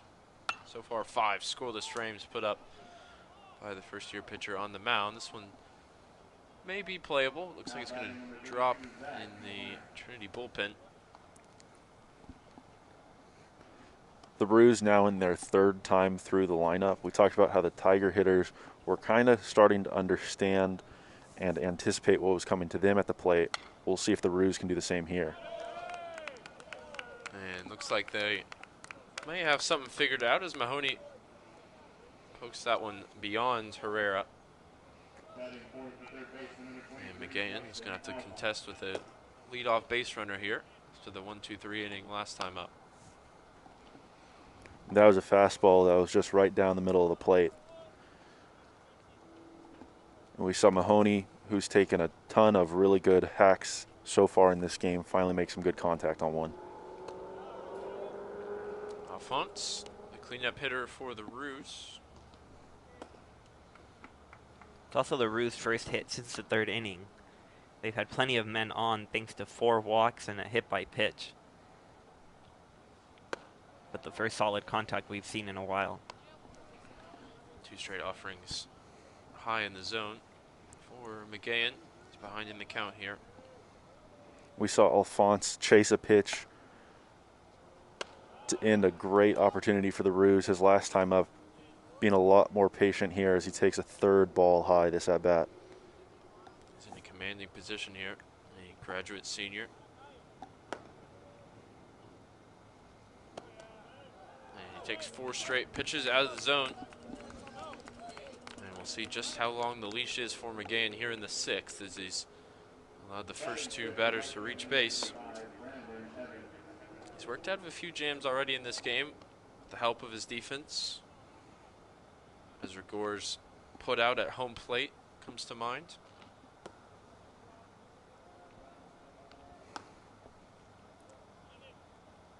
And they thought about, I think, sticking him out there, and the signal now comes from Coach Smith out to the pen. So we'll take a quick break as McGann leaves, responsible for a couple of runners, but thus far nothing against his name through his longest outing of the season. He went 5 and gave up just 3 hits, no runs thus far. We'll return in just a moment with a new man on the mound for the Tigers.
New man on the mound for Trinity is first-year pitcher Ethan Clark. He comes in with runners on first and second. He takes over for McGahan. First pitch right where they want it. Mets over to second and around the horn for 2. They double up, and Brandon Evans goes down on 1 pitch. Can't ask for a better start from Clark to this inning. For him, he had given up runs in 3 of his 4 outings, but looks to keep the score right where it is with Trinity up 4-0 over Austin College. I saw you that it was almost a triple play ball, wasn't it? It was right at Mets. Maybe if just caught it on the line drive, could have flipped it around. Would fit with the type of stuff we've seen happen today. All in all, I don't think you can fault Evans for his approach right there, knowing that there's a new pitcher on the mound. First pitch is likely going to be somewhere in the zone. He takes a chance, makes really solid contact. Just unfortunate it hits right at someone. Speaking of hit right at someone, Ballard hit by the pitch. Second time today, I believe. Indeed, second time in a row. He was hit by McGahan back in the 4th. That left elbow going to be sore for Ballard.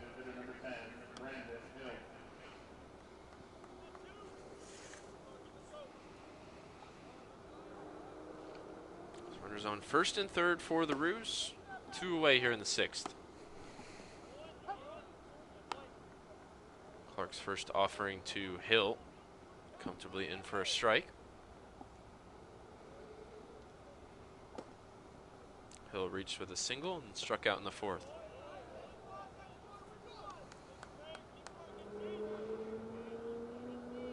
If you're Hill right here, you got to think that you can't get 4 runs until you get 1. So it's all about just getting 1 big hit, trying to start a rally.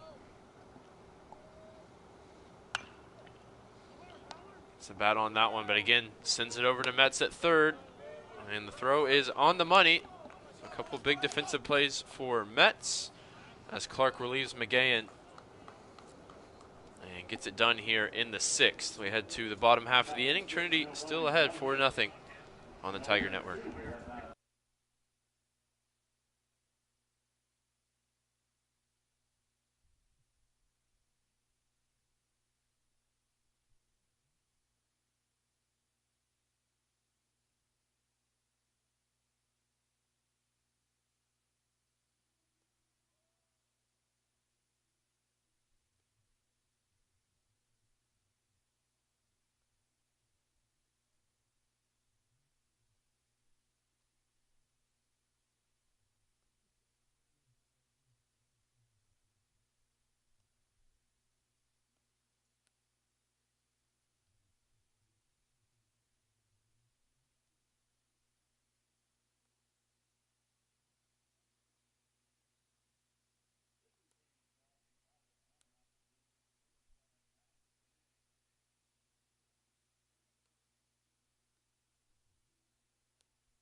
New man on the mound for the Roos, Max Danielson from Bishop Lynch High School up in Richardson, Texas. Sophomore wearing the number 27 and rocking the goggles here.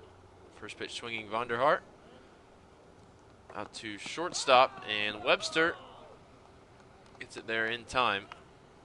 I know they'll stay safe. Looks like it brought him off the bag, and Vonderhaar keeps his place at first base. Looks like that throw is a little low. First baseman had a hard time handling it. Just kicked off his glove. Good eye, you see it roll away. That's a hard one to field at first base because you get caught in between on that one, not knowing if it's going to skip in and you're going to have to pick it or if you're going to catch it cleanly. And for Austin College, their 31st error as a team, just adding to their SCAC worst 929 fielding percentage. First pitch for Goodrich, outside for ball 1. And it Trinity looks hitting like 8 for 22 as a team so far in the game.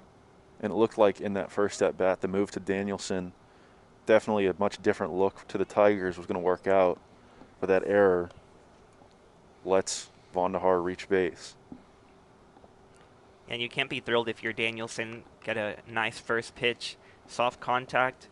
After his last 2 outings, he's given up 5 runs in each of them. So what looked to be a good start to the inning now turns into a possible jam as that ball gets away. Vonderhaar, not a great jump at first. He'll stay put. When you're playing the #1 team in the nation, you can't have those types of mistakes. You kind of have to play a perfect game. And while Austin College has played a decent game today, they have not played a perfect game by any means. Yeah, a lot of missed opportunities, I think, will be the theme of the conversation for Coach Ramsey and his dugout at the moment, especially on the base path early in the game. Only team that's beat Trinity so far this season, Sul Ross, as part of that road trip back on March 12th. It was 11-4, the final score.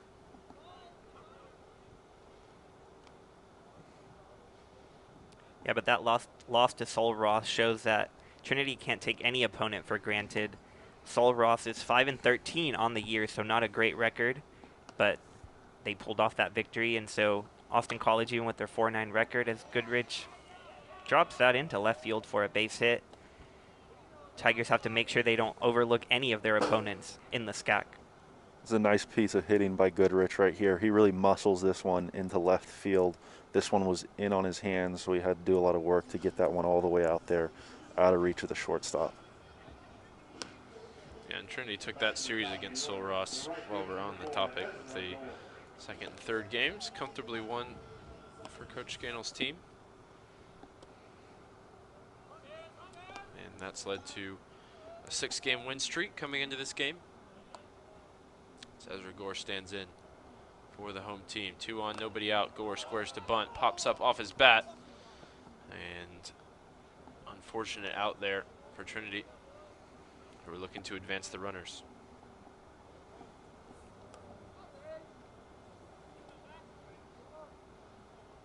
Playing that one a little bit differently than if they still had Chomet in the game. Although to his credit, Gore's ripped a couple balls down the line as well. 1 for 2 before that bunt.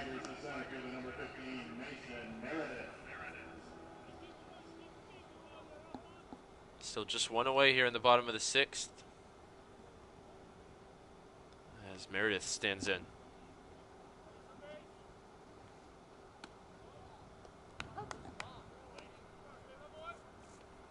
Strike 1 to the Tigers senior.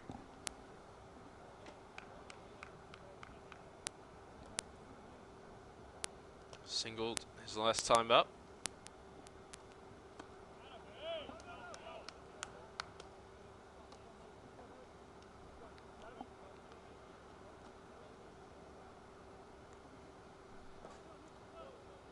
Despite that single in his last at-bat, it looks like he's still getting into a rhythm at the plate this year.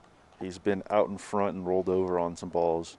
So we want to definitely see him sit back, let that ball travel, get deep, and barrel something up here. Yeah, and so tough to do when we've seen such varied velocity from the different pitchers for the Roos today. Some of the slowest breaking balls we'll see all season earlier in the game.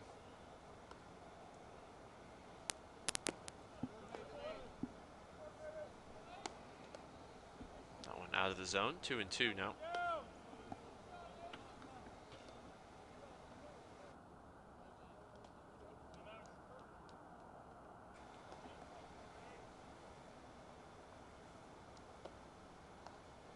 Long pause for Danielson at the mound as that one's sent down the third baseline, foul for Meredith.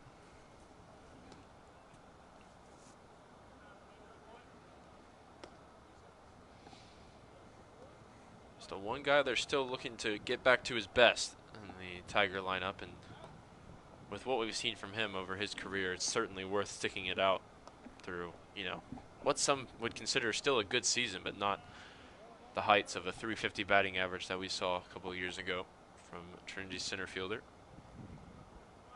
Yeah, definitely for most people, a .281 batting average is a spectacular year. So we know that Meredith can raise that even higher. And he gets a hold of this one, sending it out into left center field, going back and off the base of the wall. There's the Mason Meredith we all know. That'll bring a couple of runs around to score as Meredith stands on second base, pushing the Trinity lead out to 6. Important to note here, what looked like a clean start to the inning has quickly turned into 2 more Tiger runs as they expand their lead. And still nowhere to turn as Herrera stands in with a runner in scoring position. Meredith, see, just barrels that one up and nearly got enough of it to come around for a home run, but comes off the warning track.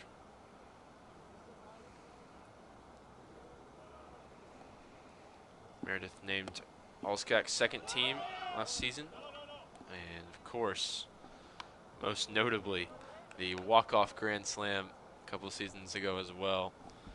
One of my favorite Trinity baseball moments since I've got the opportunity to come on the call. That one against Hardin Simmons will live on, certainly, long beyond Meredith's years here on campus, as Herrera drops that one in center field, and Meredith's going to come around to score. No play at the plate. And Trinity now leads 7-0, and Herrera can advance on a bobbled ball behind the plate. Tigers finally starting to pour it on here in the 6th. As we move through the lineup, now Brian Shaw, the cleanup hitter.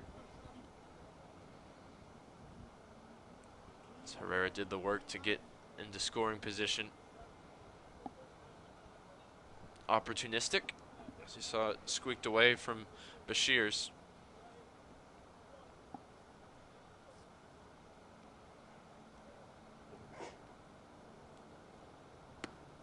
Danielson floats that one in for strike 1. It's just so difficult to keep this Tigers offense down for long. I mean, this inning started with Vonderhaar and Goodrich, and if you didn't know any better, that could easily be the 2-3 hitters, but it just happens to be the 8-9 in the Tigers lineup, so now the lineup is turned over and you're right back in the heart of it with the conference-leading home run hitter, Brian Shaw. Yeah, he's getting nothing to hit here from Danielson. 1-1, but probably combined velocity around 90 from the 2 pitches.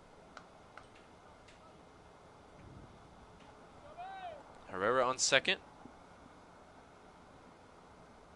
Trinity comfortably in front here in the bottom of the 6th.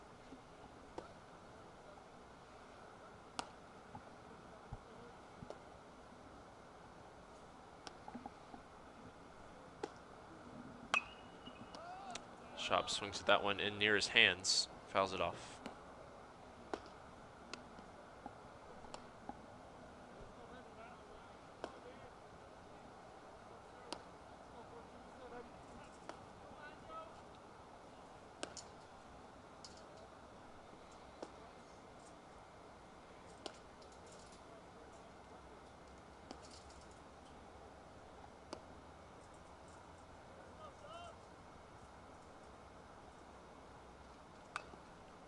Another foul ball, this time off the ankle of Shaw. Was going to walk it off.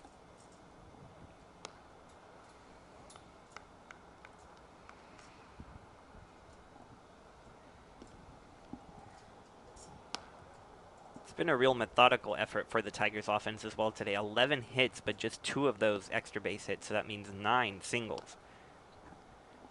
Just a slow grind, but it's working out in their favor. Danielson spins and tries to catch Herrera out at second base. Back in plenty of time.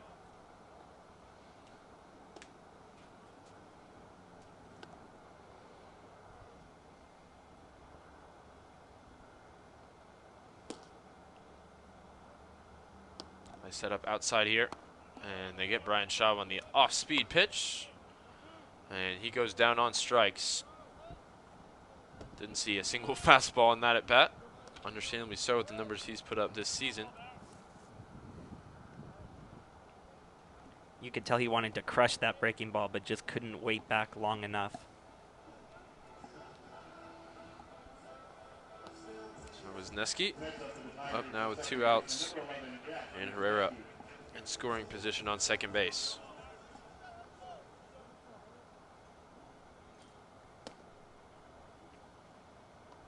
Action in the Kangaroos pen. You can see behind Wisniewski. And he drops this one over the outstretched glove of Webster. Herrera rounds third, comes around to score.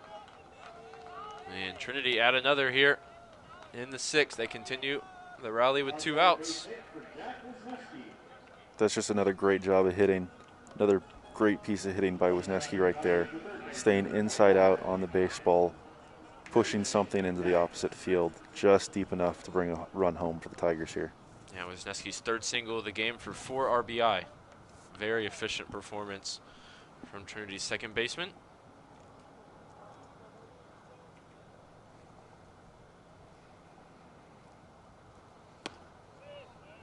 Metz takes that first pitch right at the knees for strike 1.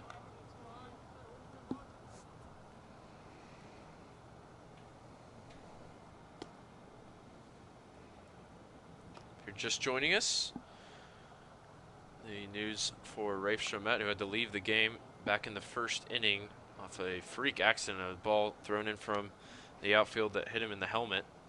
He's up and around, as you can see in the back of your shot, talking to Coach Scannell right now. But he had to leave the game for someone else involved in that conversation, Ezra Gore.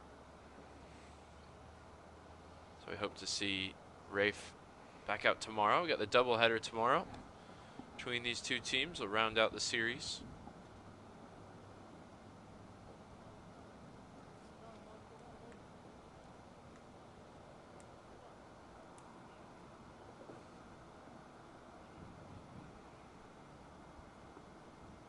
Danielson over to first base.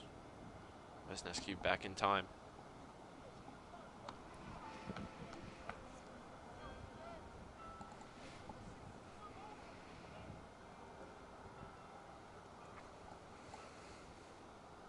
Set up outside against Metz.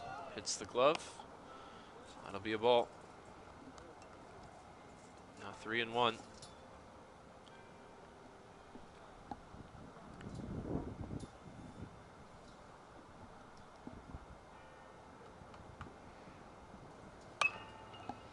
Metz barrels this one up, sends it over to third.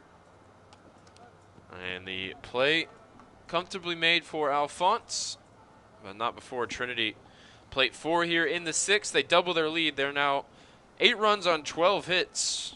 6 left on base in total, and they lead 8-0.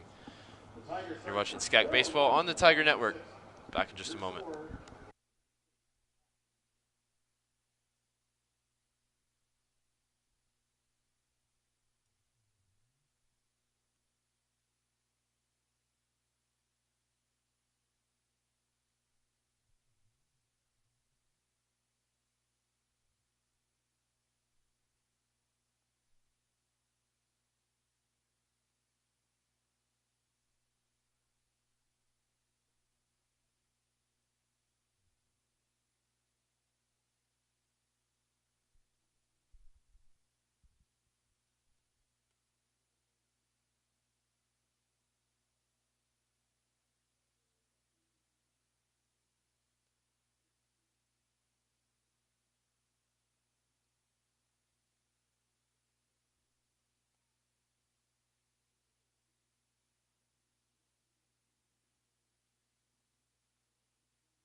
Ethan Clark back out on the mound for Trinity after relieving in the 6th.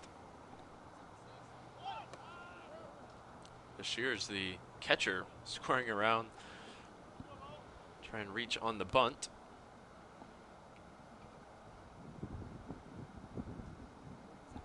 When you're down 8-0, anything is worth a shot. I didn't want to mean any offense towards catchers. Not usually known for their speed, though, Luke. Typically, no. Once upon a time, I did lay down a bunt, almost legged it out, did kick first base and eat some dirt. But I think that does go to prove your point that catchers aren't typically the most graceful base runners. Maybe spared Bashir's as he didn't make contact on the bunt. Instead, he takes the 1-2, way outside on the breaking ball from Clark. Trinity going with a couple of first-year pitchers in this game so far to open up the 3-game series with the Roos. Sure, we'll get into some more familiar faces for Tiger fans tomorrow. Ryan Culp will be the main man on the mound for the Roos, who we expect at some point in the doubleheader.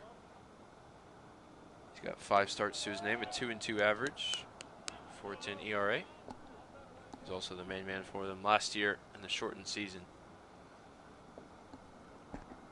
which he finished the year with a 2-2 record in 4 starts. Bashir sends this one foul into the Trinity pen. Working the count here, 3-2. Despite this being Clark's first year at Trinity, he's pretty familiar with the SCAC as his brother Aaron plays with Southwestern.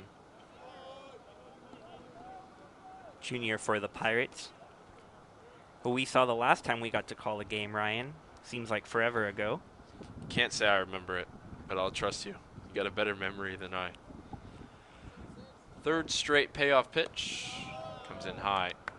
And that's something catchers usually are good at, is working the count, as Bashir's did there. Got to give him credit where it's due.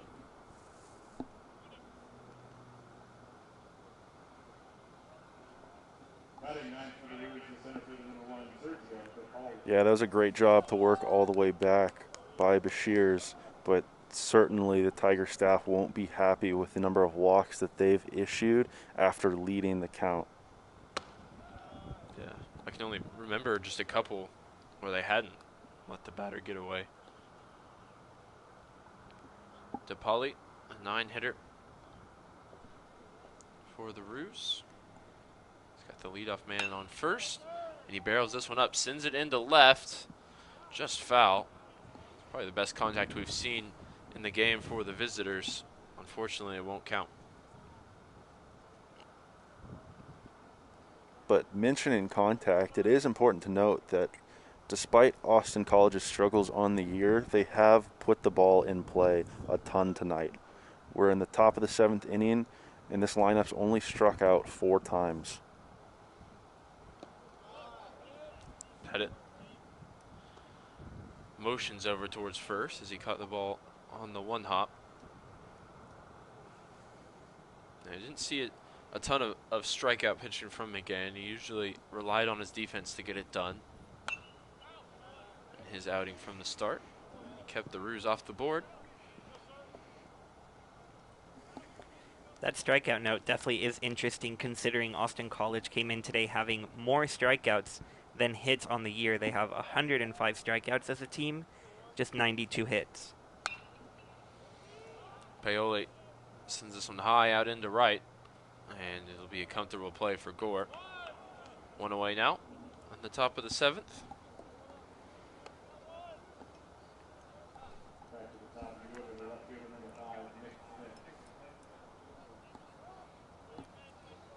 Back to the top of the order now with Flynn. 0-for-2 with a walk. Strikeout as well. Clark's first offering gets away from Pettit.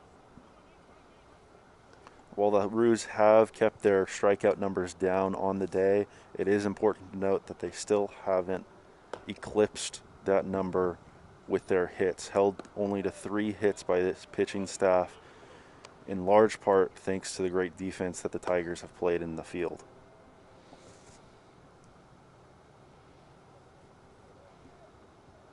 To account as Clark, a good move over to first.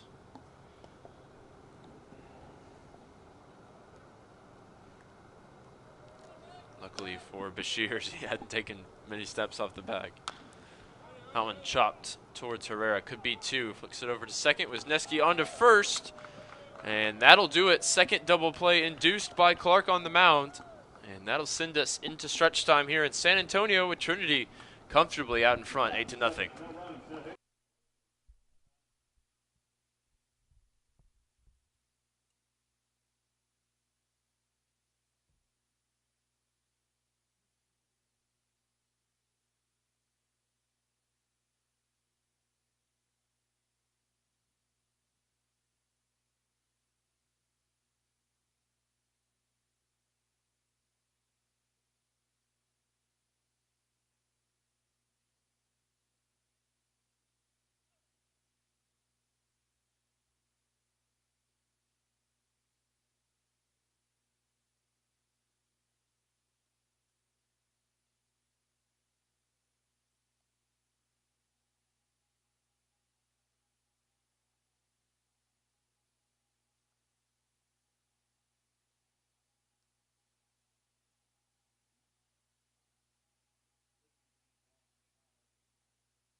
The new man on the mound for the Roos is Vooz, who I presume got his foot in the door for phonetic purposes. As Pettit tees him up on the first pitch, sends it skyward into left, going back into foul territory, and eventually making the catch. It's Flynn. I think that was punishment for my name joke, unfortunately for Pettit. Jonathan Vooz, the junior from Universal City, Texas. Got a quick out here in the 7th. Yeah, former Clemens Buffalo. San Antonio area. While we have seen 2 righties and 2 lefties on the mound tonight for Austin College, it is important to note that across the board, these guys have thrown a lot of breaking balls as that curveball drops in there for strike 1. And you have to wonder if that's the approach they had coming into this series, trying to slow down these Tiger bats by throwing something other than fastballs at them. That one drops out of the zone for Vooz. Just the pant leg now with the count at 1-1. And Vooz, the only pitcher for Austin College to make an appearance this year that has not given up an earned run. Look to make it 2 on the season as he gets another ball skied out into left field and brought in by Flynn. Nick Flynn with 2 putouts here on the bottom of the 7th.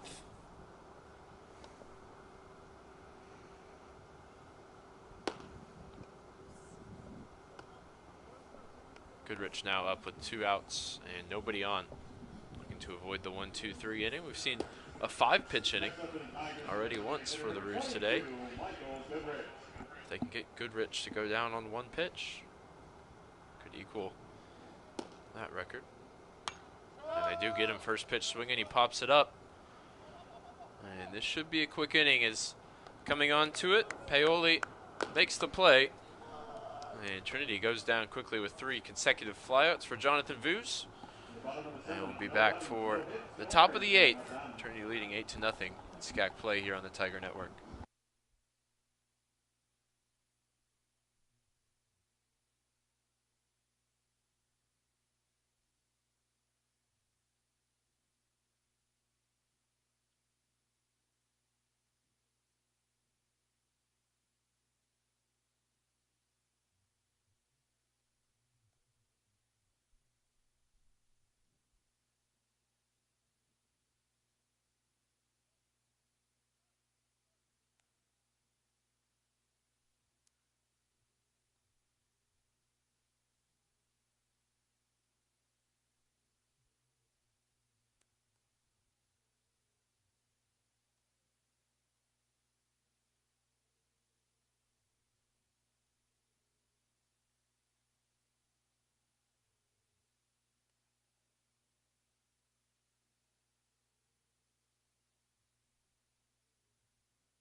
Webster will lead off for Austin College here in the top of the 8th, as the clock is ticking for them here in the opening game of the 3-game series.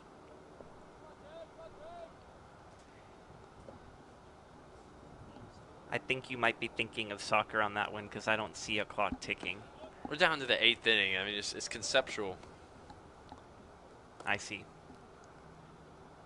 See, Webster's laughing at my joke. Roos hitting 3 for 20 as a team for a 150 average, 6 walks, 4 strikeouts.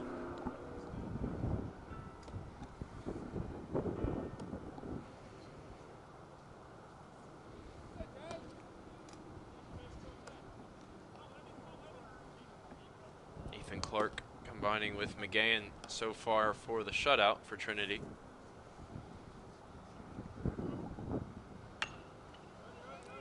Webster puts that one towards Metz, who caught it in foul territory. Count now even at 2-2. It's quite the contrast for the Tigers, whose lineup is full of experienced seniors and players who came back for a 5th year, but the 2 pitchers we've seen today, a redshirt freshman and now a first-year student in Clark. So it just goes to show the current strength of the Tigers and the bright future that they have as well. As Clark gets Webster down on strikes there. Got caught looking at the breaking ball. And there's out number 1 here in the 8th. I was going to comment, looking up and down the Trinity roster, it takes a while because there's 54 guys listed. As this season they brought in 16 first years and then the 2 transfers who've seen Schaub today and Ayler, I'm assuming we'll see at some point this weekend. A quick out number 2 for Clark, who catches the pop fly in foul territory. Ezra Gore, another one who we've just seen for the first time this season today. He's contributed with a hit and a big throw out from right field. So many names to call on for Coach Scannell. The hardest decisions he makes is which one to choose. First pitch for Alphonse is in the dirt. Bounces past Pettit.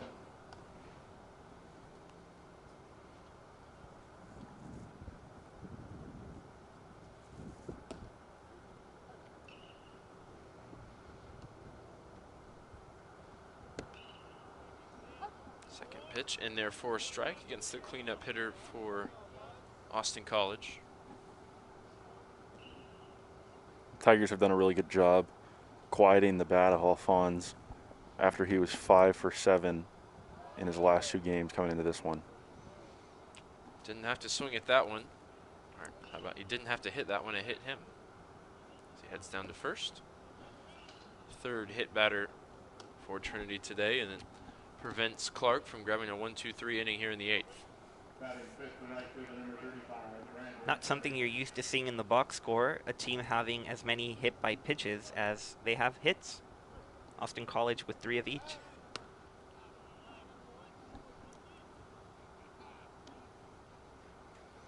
Evans grounded into a double play last time up.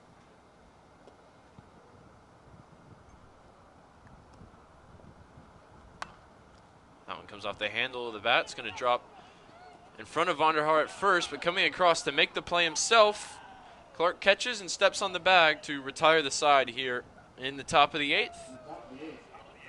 Just the one hit by pitch, and the runner is stranded on base for Austin College, who still held scoreless 8-0 as the Tiger bats prepare themselves for the bottom of the 8th inning when we return.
Jonathan Views keeps his place on the mound after a solid 7th, and look who's back, Rafe Chomet.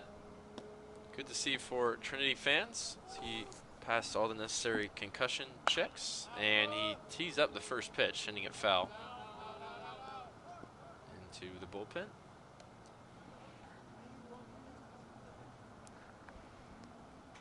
Who would want to sit on the bench when you're hitting .403? Yeah, that single way back in the first inning pushed him over the 400 mark.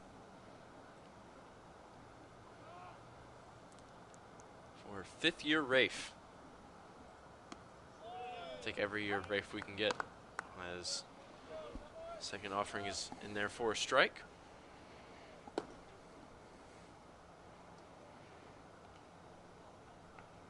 In the hole here, 0-2 against Views. Chomet barrels this one up. Looks like it's going to stay playable for Austin College, and they make the catch over at third. So Chomet back into the game in his leadoff spot. Now 1 for 2 on the day. And again, it seems like the approach of this Ruse pitching staff has been to throw a lot of off-speed pitches. And to be fair, it's worked a decent amount. There hasn't been a great amount of solid contact barreled pitches by this Tiger lineup. The 8 runs that you see are in large part due to some unfortunate errors. Yeah, and some timely singles as well, as Meredith reaches here. in the 8th. And I am no math expert, so I am not 100% sure, but we were talking about Meredith being the only Tiger to be below 300, but with his third hit of the game, I believe he has now crossed the 300 threshold. I think that makes the 9th batter for Trinity now above 300 on the season. A full lineup with hits 3 out of 10 times is remarkable. We're a decent chunk into the season as well. It's not just a hot start at this point. That is the type of hitting that earns you #1 rank in the country, which Trinity has held now for over 3 weeks. Looks like they don't want to relinquish it anytime soon.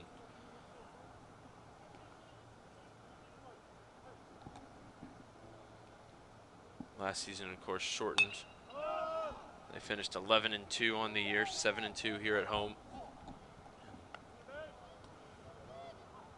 Yet to lose a home game so far in 2021. Austin College actually with a solid record in 2020, 7-2. As the season, of course, canceled right before conference play opened up. They did not play any familiar SCAC opponents. They almost got as many wins as they did in 2019 in a full schedule. They were 8-25.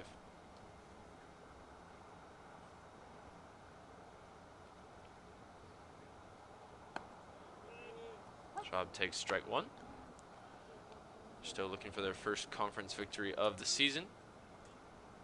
Coming into this one 0-6. Dropping series with TLU and Centenary. Not an easy schedule to start conference play. Those two, and then coming here to San Antonio. TLU second in the preseason polls behind Trinity for the SCAC. And Centenary with their explosive offense, which Foos held scoreless in his last appearance. So a couple of good appearances for him here against Trinity so far and against Centenary. If he can get out of the 8th here, you have to think he'd be the first pitcher on the evening to leave without a run against his name. He's got to deal with Schaub first. So floats that one high and inside. And that'll be a tough task to complete after Schaub struck out in his last plate appearance. He'll definitely be looking to redeem himself here, as that's not something that happens to him too often this year. He barrels this one up, sends it into left field. Will it stay fair? Looks like it will, off the wall. And Brian Schaub, extra base hit for the second time today. He's looking for 3. He's pushing it at third base. And he is out. Trying to extend that one, but nonetheless bats in the run. And that will end the inning with Trinity leading now 9-0 off the RBI double from Brian Schaub. We'll be right back with you for the final frame on the Tiger Network when we return.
Last chance for the Roos to play to run here in San Antonio tonight.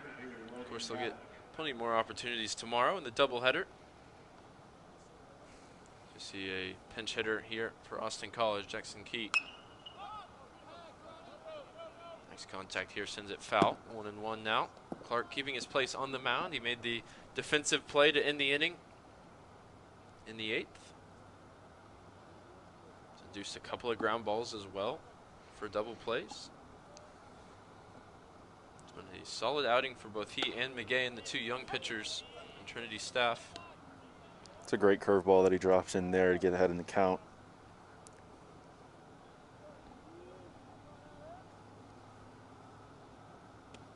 Two pitches in a row. Yeah. Great 12-6 action on that. Really hard to do anything with as a hitter. And off the bench and down on strikes there. So 1 away here in the 9th. Hill comes back up, the DH today. He's 1 for 3, and he's behind in the count here, 0-1.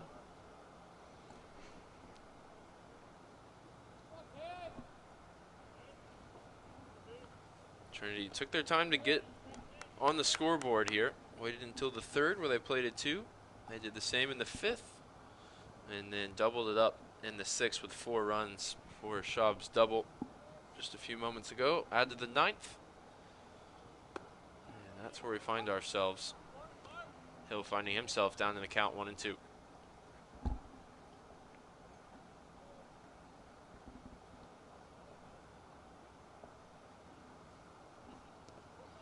And swinging out a ball in the dirt here. It's going to be a play for Pettit to complete the out. And he does. 2 away now. Just 1 out remaining for the Roos. And again, we see that curveball. Great pitch, absolute wipeout pitch, and Pettit does a great job behind the plate. It's really easy for Clark to throw that pitch in the dirt when you have a catcher that's as reliable as Pettit is behind the plate, knowing that he's going to be able to block that pitch and throw the runner out with 2 strikes. Yeah, and as Clark has gotten 2 strikeouts to start this 9th inning, the Tigers are looking to secure their first shutout since March 30th of 2019. So a great all-around effort for the Tigers. That is 733 days ago. Just full of math today. Clark, the 0-1, drops that one outside. Trinity went the first 5 innings with McGahan on the mound, gave up just 3 hits, walked 5, struck out 4, and obviously didn't allow any runs. He's been relieved by Clark, who's in line for the save as long as he closes this one out, as we expect him to do.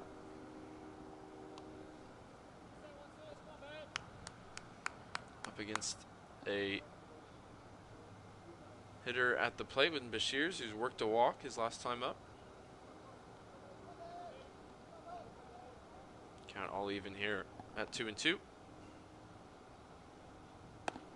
And he drops that one in for strike 3 to end the game. Ethan Clark comes in, gets the save. McGahan gets the win for Trinity in what's a convincing 9-0 success to open this series here in SCAC play. First, I'll turn to you, Luke. What do you think about this game? Your first time on the call, a good win for Trinity. Yeah, and I think one thing that you can say about this one was that it was a very complete win. Trinity did everything in this one. They swung it well, they ran well on the base paths, and then they pitched well, and I think more importantly than anything else is that the defense played really well behind the pitching staff today. And Brian, any closing thoughts heading into the doubleheader tomorrow?